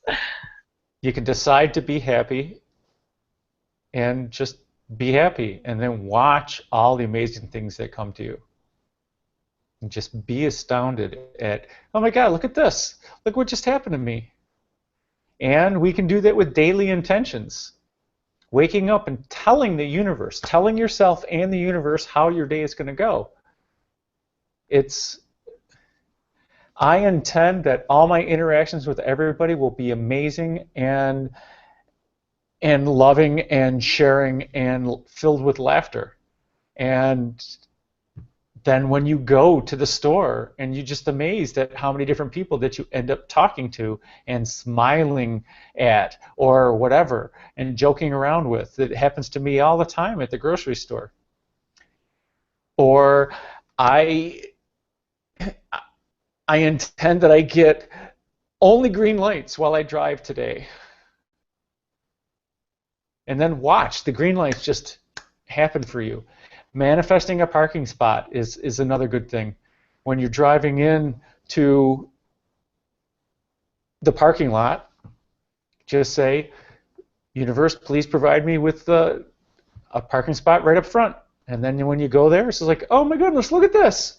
It must be in the front row. Parking spots are one of the easiest things to manifest.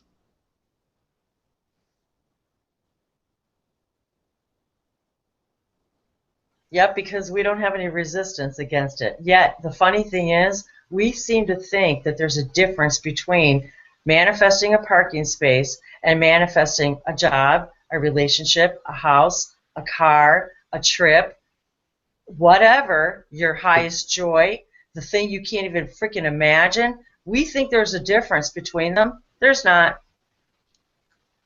There's not. We believe there is, but there's not. Just like Abraham Hicks says, the same amount of energy creates the button as a castle. No different, but your belief that you can. And then Bashar, what's your belief system? What does your belief system allow? What was the first thing we did in Beyond Belief? We talked about beliefs. Yes. And what is it that you truly believe? And if you could just let them go, and if they could just go away, if those limiting beliefs just went away, what amazing things could you do? Okay? Carolina will be back. Can you talk now, Katie? Yes, I can talk now. Nice. Nice. You even got it. Oh, I see. She's okay. I was like, oh, your picture changed. Cool. Well, I said, oh, I yes, switched you changed accounts. It switched my account. Yeah. Okay, you saw my thingy. Love it. Love it. Yes. So I don't know. I mean, if I were Michelle, I would reboot my computer and then click on the link again. Yeah, that's what I suggested. But yeah. Wait, Michelle? I'm not sure. Yeah, she was having trouble earlier too, so we're not sure what's going on. But that's okay. It's been strange. And I sent her a personal invite. You're telling so. me. Yes.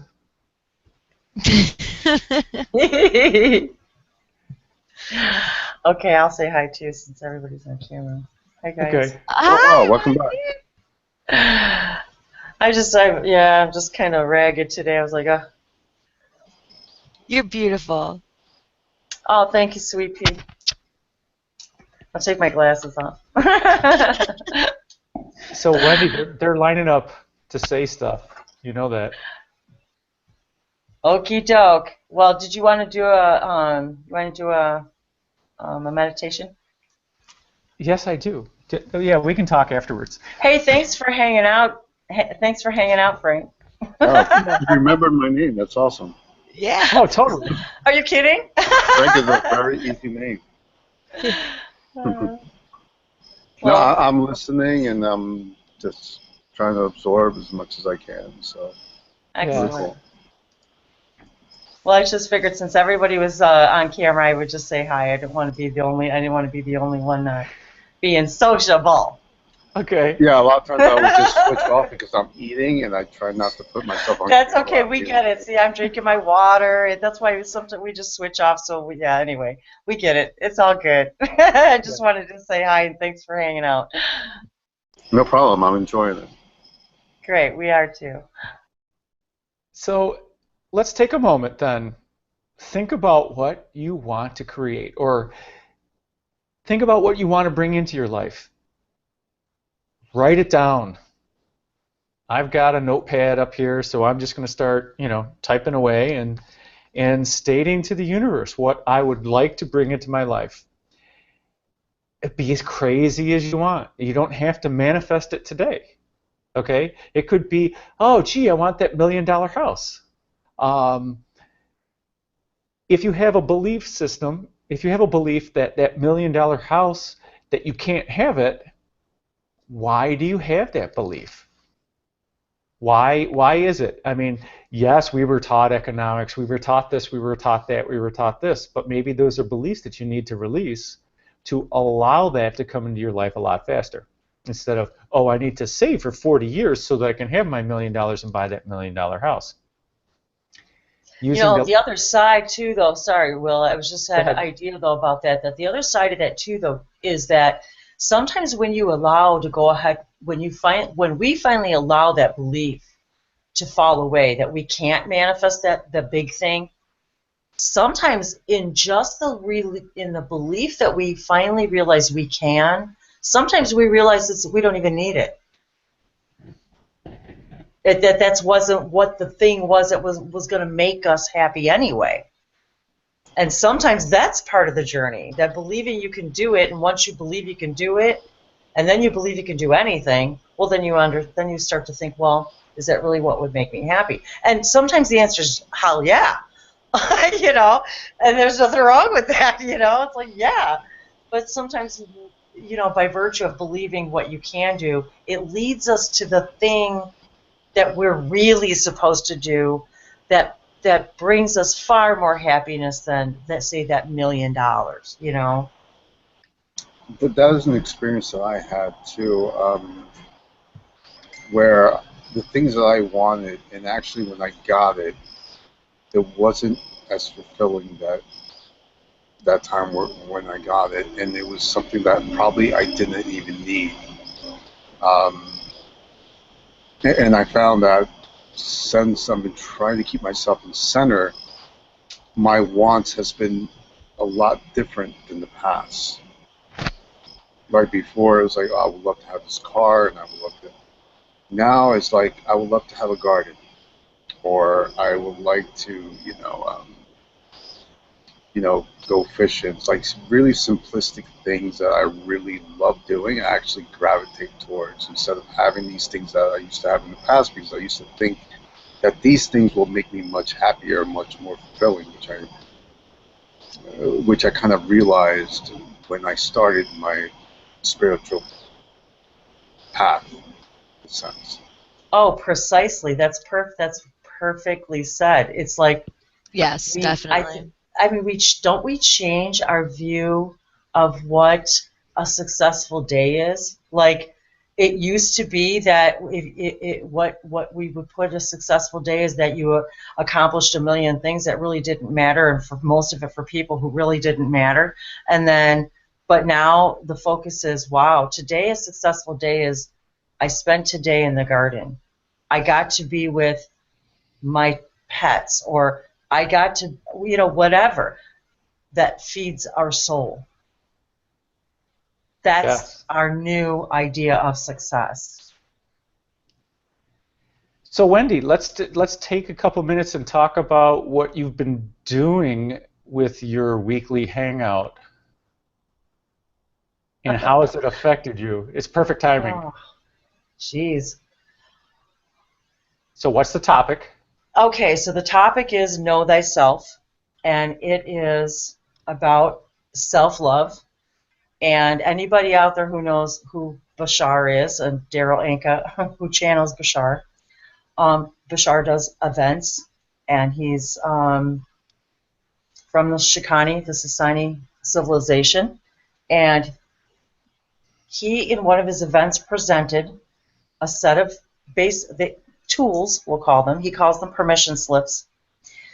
And basically, it's a set of instructions, if you will, that you do every day in the morning and before you when you get up, and then right before you go to bed. And all it is basically saying 3 things to yourself looking in the mirror.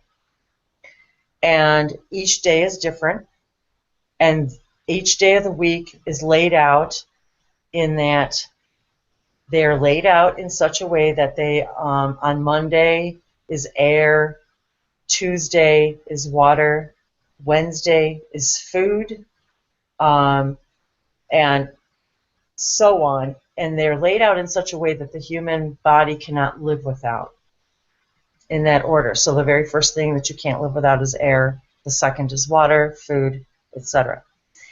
And so basically you're just saying something to yourself, looking at yourself in the mirror. And it's just 3 little statements. It only takes like 10 seconds to do. But yet, no, we've been at it for 5 weeks. And so what they kind of gave me the idea to do is to, as soon as I heard it I was just listening to the event. And all of a sudden I get that message, that little thing inside of me that says, write these things down, because we would like you to present this to people, because the thing with the humans is that you guys really don't know how to love yourself at all. And until you figure that out, we really can't take that next step for anything. Because if you can't find self-love, you can't find it in you can't find it in a fellow human. And so we have to resonate on a higher frequency than that. We resonate in a frequency of unconditional love. So we can't come down to your level. You guys have got to raise yourselves up to a higher level of love. So that was the whole point of doing this exercise. So then they said, and probably it would be a good idea to have like a hangout every week, because it runs for 7 weeks, and it's 49 days. So you do this thing for 7 days a week for 7 weeks for 49 days. And so I got in my mind to call it the 49-day challenge. And so because you're kind of challenging yourself to really be committed to this little teeny thing that only takes a couple of seconds, but the results have been extremely profound. I can't even tell you the things that I thought would happen. It was completely opposite of anything that I could have imagined, and yet it's so simple, but it's so profound.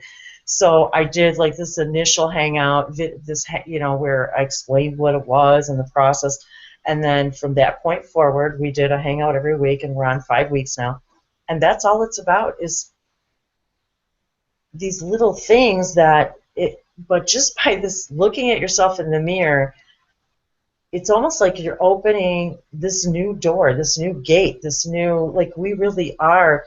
It's like they're telling me now that you are the keepers of your own gate. You have the key to your own gate, but you think the answer is somewhere else. You think somebody else has the key, but they don't. You do. And so it's kind of, that's been but the whole process and the people who've been involved and what they've been expressing in their experience with it has been really profound. And that's why I didn't even want to do the whole process until I did it with everybody else online, because I wanted it to be pure for me too, that I wanted to do it with everybody else and express our experiences together. And I can't even express the things. It's not even just the people I've met, but the realizations, the self-exploration, the self-awareness that's happened because of it, and how my life is changing because of that awareness. That's what it's about. Yes.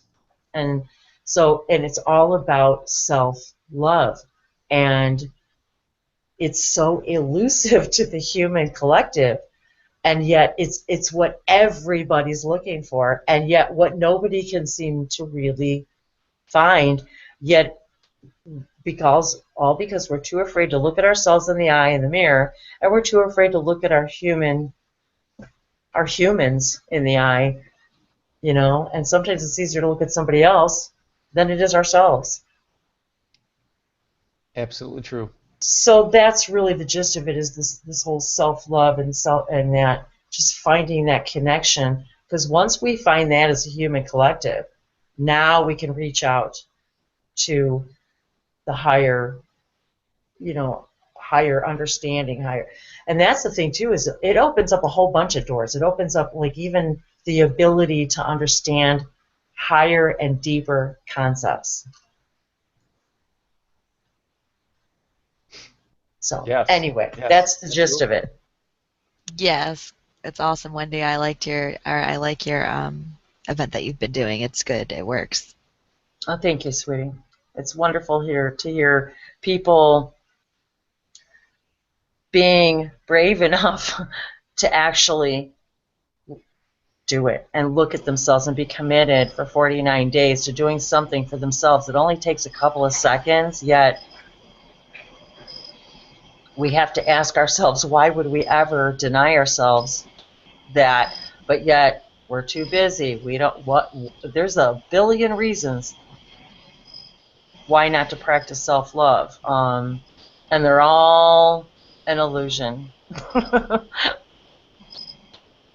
like the word that you said, bravery, because I think it is a brave thing to do to actually love yourself. Because for me personally, I didn't know how to do that. I was conditioned to look something outside myself for that, but never really, learning self-love.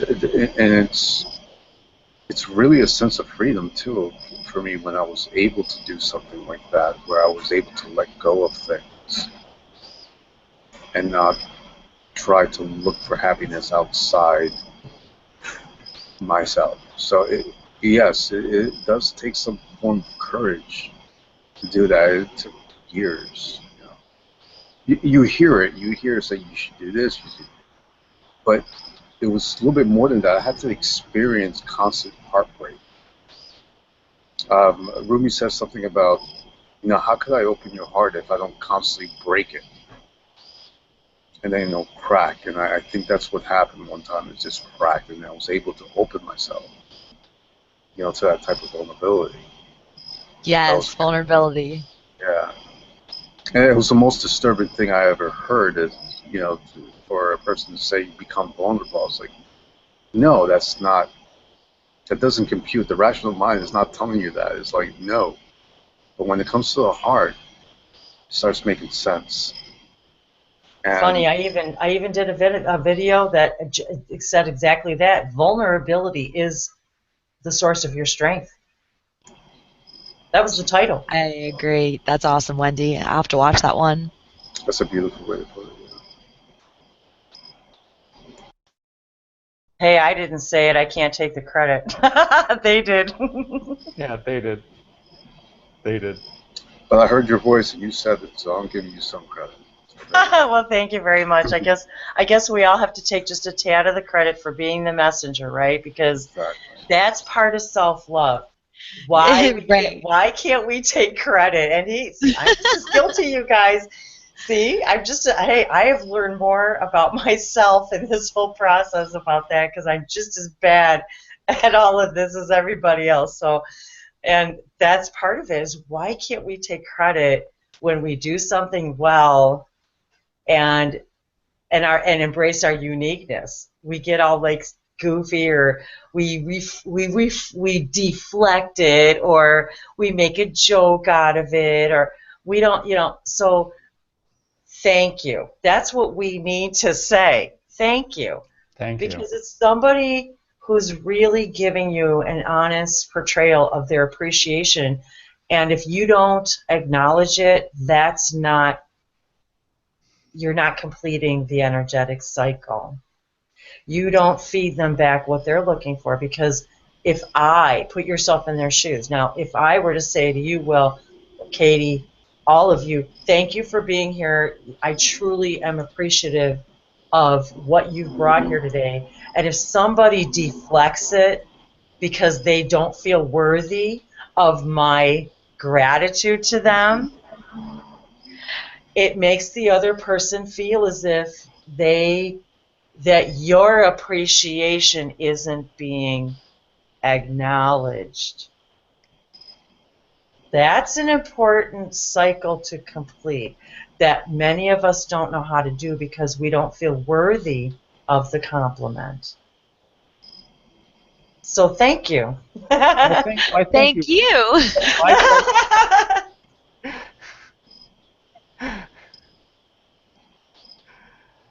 Oh, simply amazing. Simply amazing. So why don't we take some time? Is it time to meditate now? Okay, Um, yeah. I think it better Well, be because my computer is about to shut off. I only have uh-oh. 7%. Okay. So if you want Where's to your do plug? Go it, get your plug. Go get your plug. I can't. It doesn't reach to my house. Oh I'm not getting a battery, no. and my kids are Well, asleep, so I can't be loud. So I I have understand. to. Let's do it. Let's meditate. Okay. Awesome. Well, you'll have to catch the rest on YouTube then. No problem. It's If being I shut recorded, off, so. yeah. If it shuts off, it's not me leaving. It's my computer. Yeah. Okay. Well, hopefully, we'll come back and find us again. I'm Wendy, Language is a Light, so come back and find us again. Yes, You guys absolutely. could definitely circle me. I'm kind of known through a section of G+. I'm around. Okay. Oh, okay, cool then. Oh, awesome then. We'll definitely find you for sure. Okay, I got you up. Okay, good. Yeah, we just don't want to lose track of you, so. No problem. Okay, cool. It's like, Awesome. uh-oh. You found no your worries. family whether you wanted to or not. Sorry. Exactly. So get comfortable. Everybody take a moment. Keep this high vibration. And think of the things that you want to create. Give thanks for them being already in your vibration.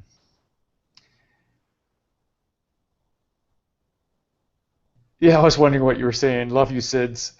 That was nice. Sis, typo. I know, I'm laughing. Yeah, I know. But that's the best part. Laughter is a very high vibration. And so we're going to use the law of attraction and the Aquarian Fire to help us funnel the energies of the full moon and help manifest what we want. So let's all get comfortable. Doesn't matter if you lie down or sit. You can meditate with your eyes open, your eyes closed. Let's take a deep breath. And exhale. Breathing and relaxing. Exhale, releasing. Breathing and relaxing. Exhale, releasing. Breathing and relaxing. Exhale, releasing. Imagine yourself in a field where the most beautiful flowers are, and you're amongst them, and your smile is so big. And as you walk around this field, you're simply amazed at the beauty that surrounds you. Breathing and relaxing. Exhale, releasing. And you catch the attention. This one particular flower catches your attention. And as you see the dewdrop glistening on this one flower, you see your reflection in that one dewdrop.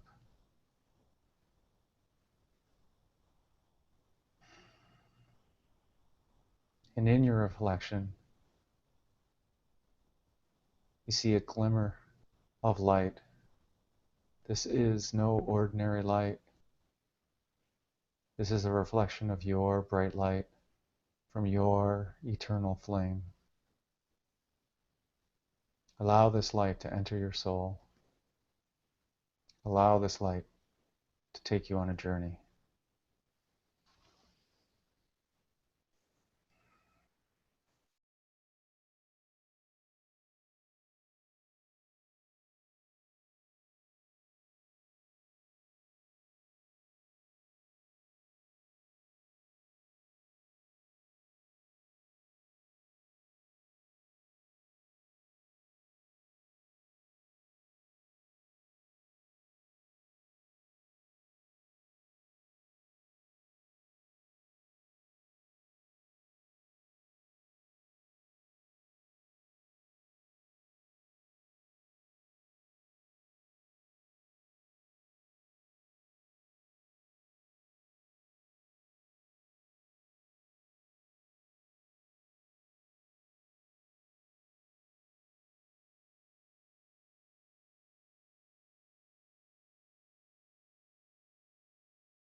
When you're ready,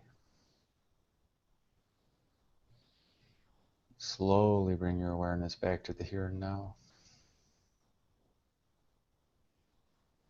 Slowly bring awareness back to your fingers and your toes. Wiggle them. Maybe rub your forefinger and thumb together. Start to feel back in the here and now. Slowly deepen your breath to take in more breath in this here and this now.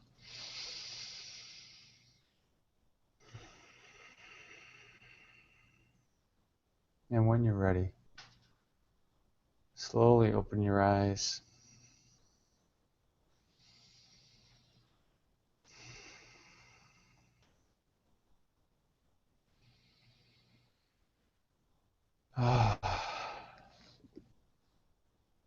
Very interesting meditation for me.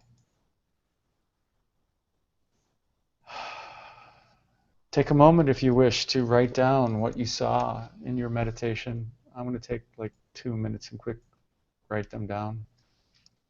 I invite you to do the same. If anyone wants to unmute and share it, that would be awesome.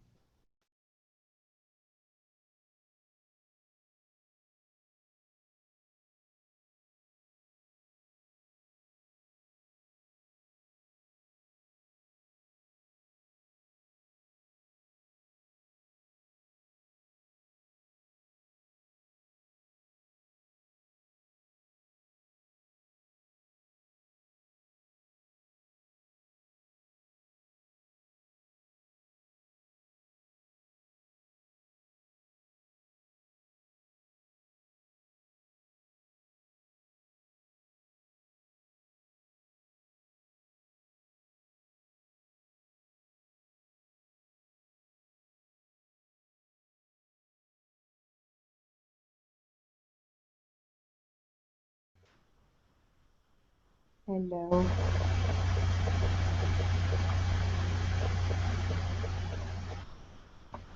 Hello. Welcome back, Sabrina. Well, I meditated before when you guys were talking earlier.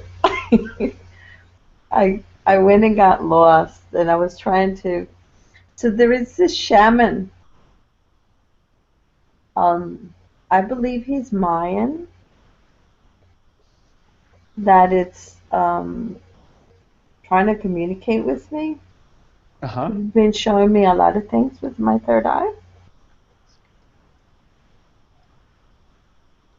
I don't think he's Aztec. I think he's Mayan.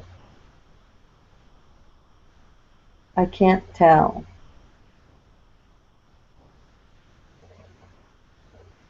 And I don't know what he wants to tell me, but I think he wants me to go to Mexico. Okay.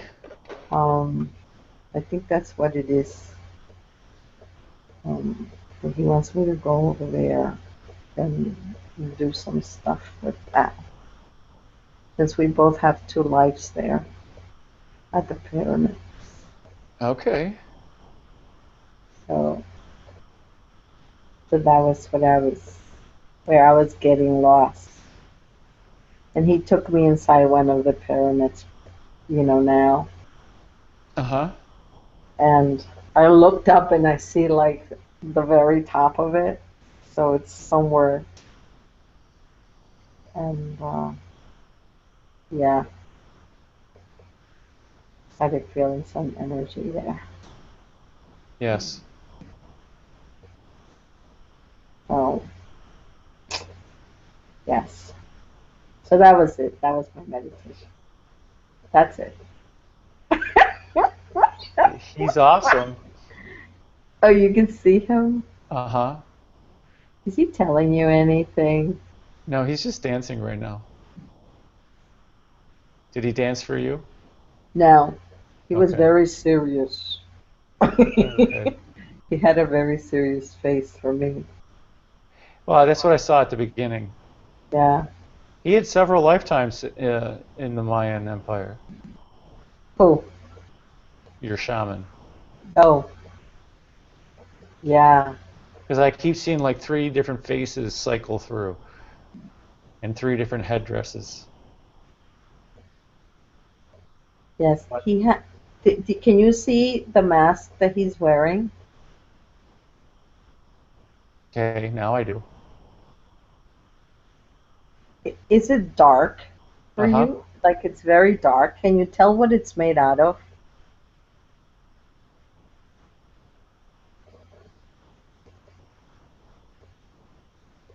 I see both wood and obsidian. Okay, because I couldn't tell. And there's a obsidian-like substance. It's called jet. It's a lot like charcoal, Okay. but it's a little more dense. That's filling in the gaps. Jet. Wood. Jet. Oh, jet.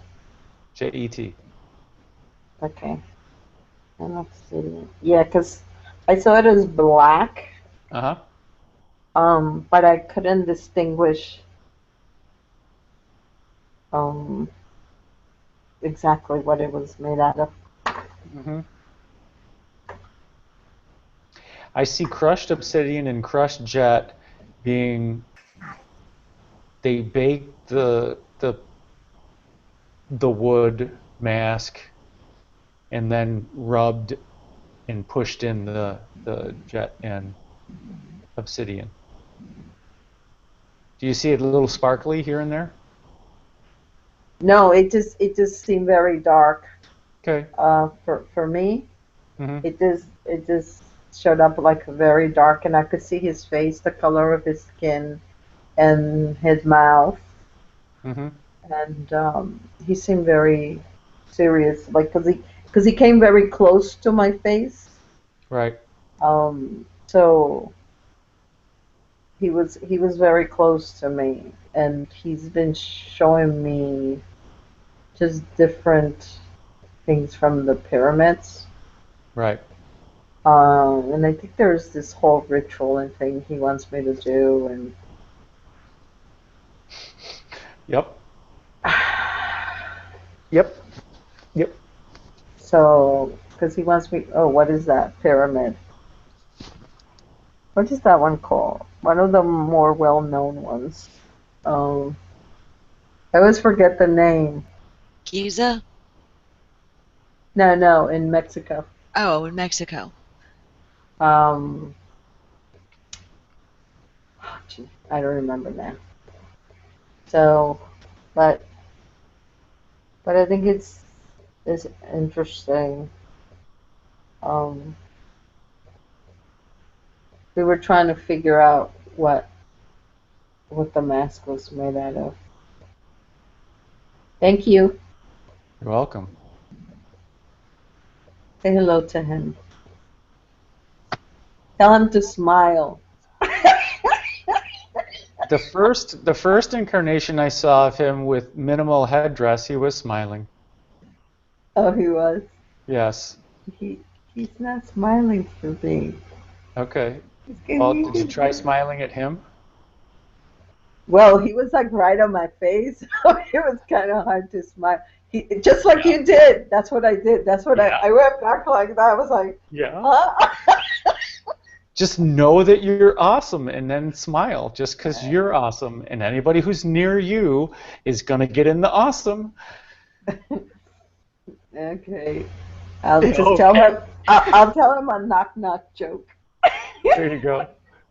Knock, knock. Who's there? Mayan who? I'm Mayan my own business. Yes.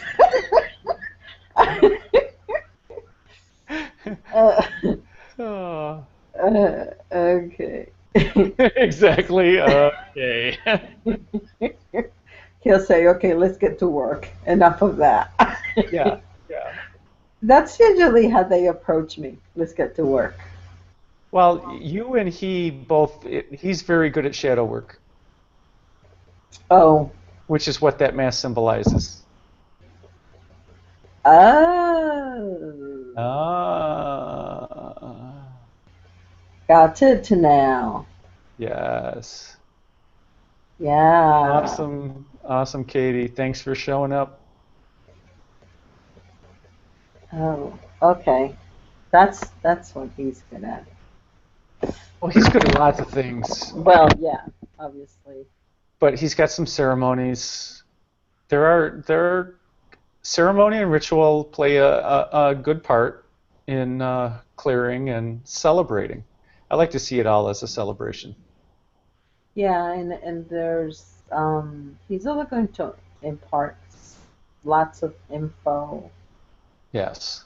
for me, but again, it's like the other one was half and half, so I'll half and half will be out.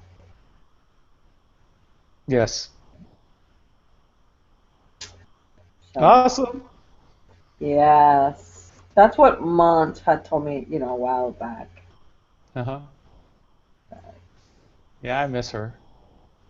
Yes, we say hello and stuff, and she's pretty good. That's She's good. pretty good, and Adriana also. I was telling Yes. her, so when are you coming back? So she's been very busy with work, Uh-huh. Adriana. Um, so, but yeah, they're both good. Actually, Mont might come to New York, and if she comes to New York, she'll come see me. Okay. So it should be good, if she comes over. Uh-huh. But, so yes. Totally Anyways, cool. I'll let Wendy speak. Thank you, Sabrina. Thanks for sharing. Well, that was freaking fascinating. Yeah. I mean, only because I can't even believe now what I saw and I wrote and what Sabrina just said. So I'm like, okay, this is very interesting. Please share then. Well, I went from several different things. I don't know if I don't know if if you want me to go through the whole thing, but at one point, let's see, did I start out? It started out completely different than it ended up, because it started out as more like a fairy, and then very fun, very light, very sparkly kind of that kind of energy. And where did it go? It was so she took me. I say she because it felt like a she, but then she took me to this place, and it was like, I don't know, this place of like just a bunch of different colors, and then we went to like this meadow, and then I don't know, and then I don't know if it was still the fairy or whatever this entity was, if it was still that same one, but then something I could feel was laying next to me in the meadow, and then we were looking up at the sky, and then the sky turned into more like stars, and then but then we were back in the meadow, and then we turned into like butterflies, and we're going from flower to flower and talking to all the flowers. But all of a sudden, then everything changed, and it was like it got like darker, like all of a sudden like dark, and we went all the way up to this mountain, really, really tall, really dark mountain, and I couldn't tell. It was almost as if it was like in the clouds kind of thing. It was like. So then everything felt different. It was like up in the mountains, and it was very misty, and you couldn't see down. And all of a sudden I could feel this very, very tall being there. And he said, and I could not see a face. And I was like, are you Hathor? Because they were like really big, like, and I couldn't see their face at all. Like, so it was like, okay, is it a mask or what is it? and it was almost like this tall, almost like what at first I thought it was like a monk kind of robe sort of thing, because it was very nondescript looking. And he said, like, I am the guide. And I'm like, okay. So, and then it was like we went from like all of a sudden stars and planets and going like to different stars and planets, and then I felt someone else there. It was like I felt this energy change, like there was somebody else there, and all of a sudden I started thinking about something Sabrina said the other day. I don't even remember what it was now. Something Sabrina said the other day. And then I started thinking about Sabrina, and all of a sudden I heard, it was almost like somebody whispered, open your eyes. And I opened my eyes, and Sabrina had come into the hangout, and I didn't even know she was there until I opened my eyes.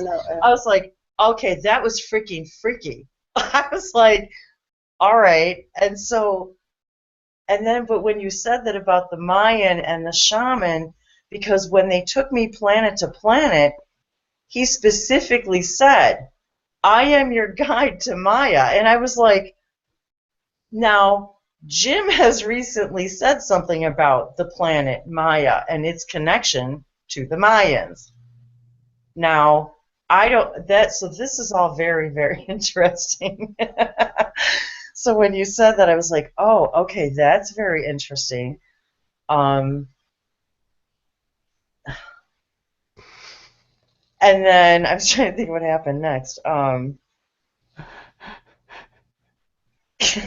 Because then and so I'm trying to write down all of this, and as I'm writing it, and then Sabrina starts talking, and I'm like, are you kidding? I was just like, and then I was just like, and then I kind of like forgot almost the rest of it, because it was just like, so and then it is the Mayan, there are the Mayan pyramids in Mexico, too. Yes. So, yeah, so that, I was like, okay, that's very interesting. So, I don't know if it was just like the planet Maya that I was getting, or what. And then there were some other things now, but I'm trying to remember exactly where I went after that. I can't remember right now at the second. There was more to it than after that, but anyway, I just thought that was very interesting. I never did see his face, though. I never did see his face.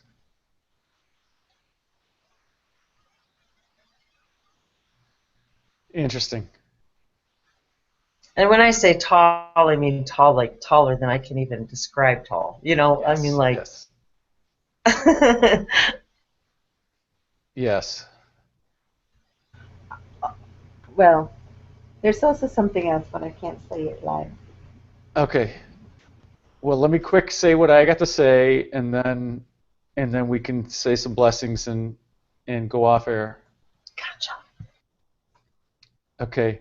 So I spent at least half the time meditating with my manifestations. So they are already here. And so it's no more of when they come, they're here, and that's where my vibration is. So awesomeness. And then I had visions of karma and explaining karma and visualizing what we call the bad karma that we need to release, that we need to address, that's in our soul based on either this current life or past lives.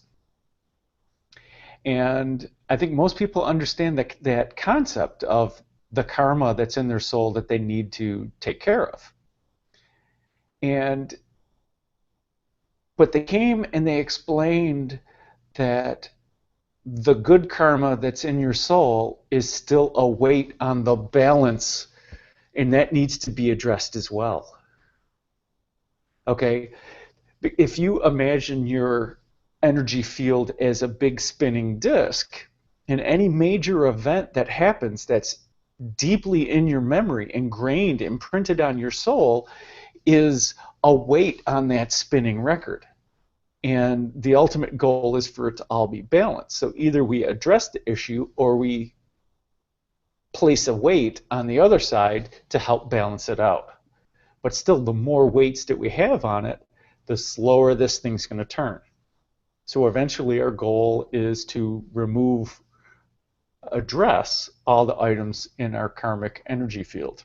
So what is left is then just pure awesomeness, pure source energy that's in our karmic field. So one of the good things that one might think is, oh my goodness, I met this one person in one of my past lives, and it was one of the highlights of that life. Well, that now is imprinted on your soul, and how does that affect you? Do you now judge other people based on knowing that one person? And do people not live up to that person and things like that? And then are you now denying yourself opportunities to get to know people or get to know people better because you have this, what you call a good piece of karmic debt? And it's still limiting is what the whole point is. Because you place so much value on this other item, you're now turning down all these other opportunities until you address it and deal with it. And one of the things that I did during my meditation is I said, wow, I see that this is weighing me down. So I asked the Holy Fire to come in and to release, to integrate, to bring that weight back to the center and integrate it back into me, and to release anything that's keeping it as an imprint in my karmic field. And that was really, really freaking interesting. Wow, that was really awesome. Really? I was like, wow, that was I'm glad you saw that. Very good. Yeah, that's really good. I'm glad you saw it. And then I saw it, yes. I go, I got to get rid of that shit. I spread some light on that stuff and made it. Yes. Transform. Well, exactly. And besides me wanting it to be transformed, me knowing and recognizing it is the biggest step right there. That's pretty much the step. That's because the once you're able, once you're able to recognize that there is something there that needs, or that you consider needs transforming, then doing the rest, so long as you have the awareness, brings about the transformation. But you must have the awareness. Right. That's why. Go ahead. Yes, and then having the mindset of to allow it to be brought in and reintegrated and let go of. And wanting it. Yeah, yes. You gotta want it.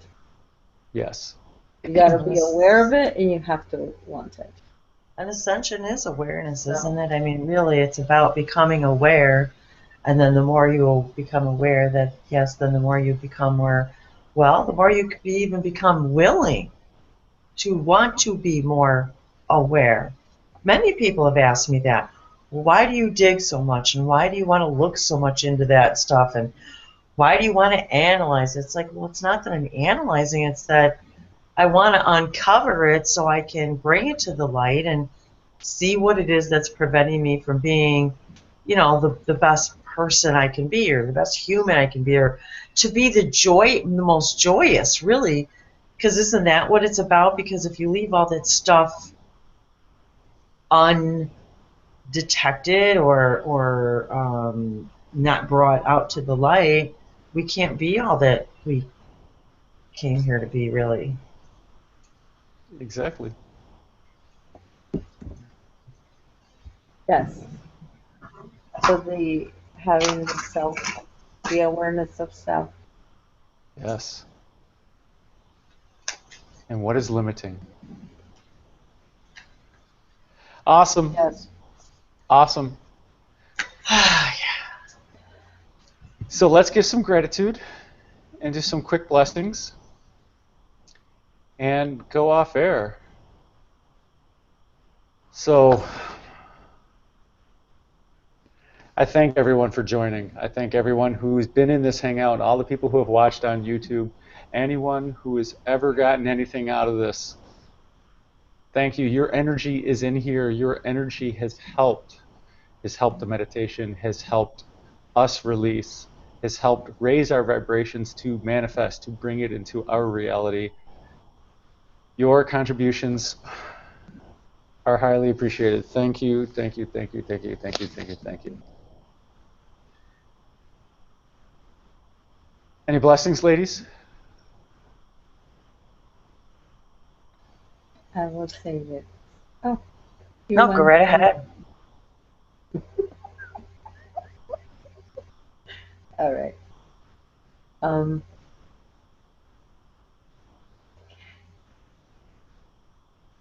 Let's remember that the blessings that we have come from the heart. The heart is the one that gives you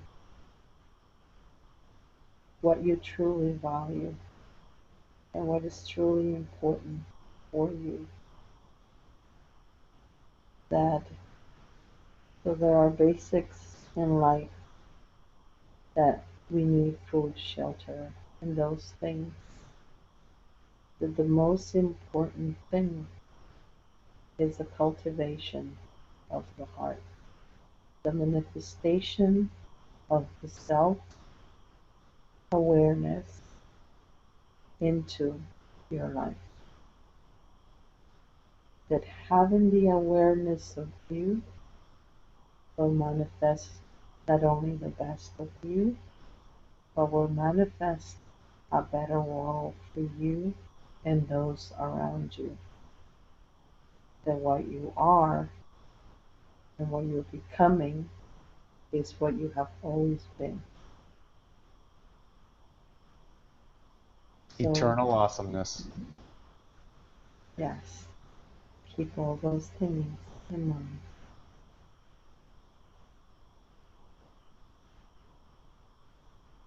Okay, Wendy.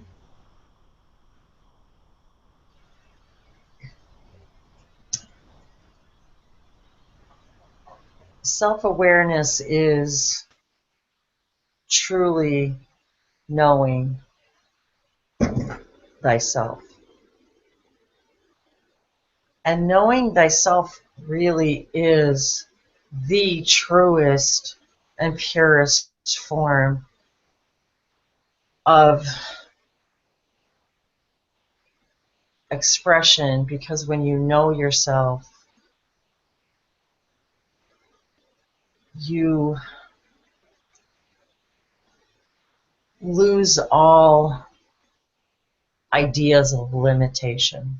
And when you truly know you exist and you always will, and you are a necessary part of the equation, and when you truly become aware of that, just walking through your experience and allowing another person to observe someone who is becoming aware of their true light and giving that gift to another is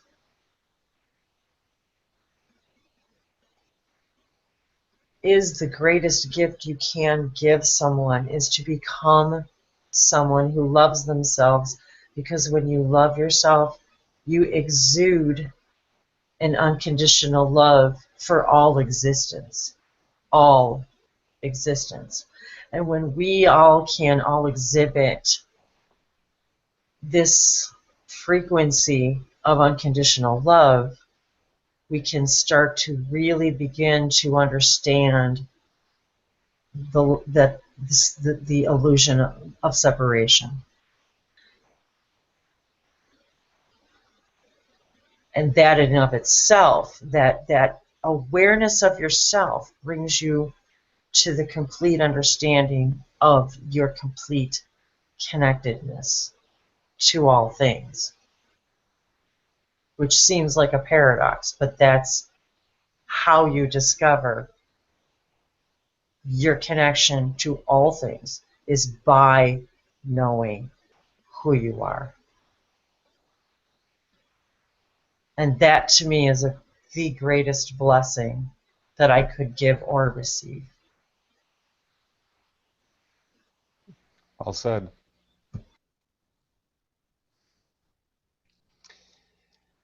So thank you for joining. Again, my name is Will Mitchell. I'm a Reiki Master Teacher in Austin, Texas. If you like, subscribe, like the video. Check out Wendy at Languages of Lights. And Sabrina, what's your channel? It's Sister Sabrina's, and it's on Sundays at 2 p.m. The webinars. Oh yes. Yes, Sundays at 2 p.m. Check her out. Yes, if you want to look in. Absolutely. Sabrina totally rocks. So remember, you are divine. Keep manifesting. This full moon energy is around. We're still on the front side of the full moon, so you got all day tomorrow and all day Friday to bask in the awesomeness of this full moon in Aquarius. Manifest, manifest, manifest. Write down what you want. Meditate a little bit. Enjoy the energy. Just be awesome. Just be as awesome as you are normally. That's your true nature. Just unlimit yourself. Thanks for joining. Namaste. Namaste.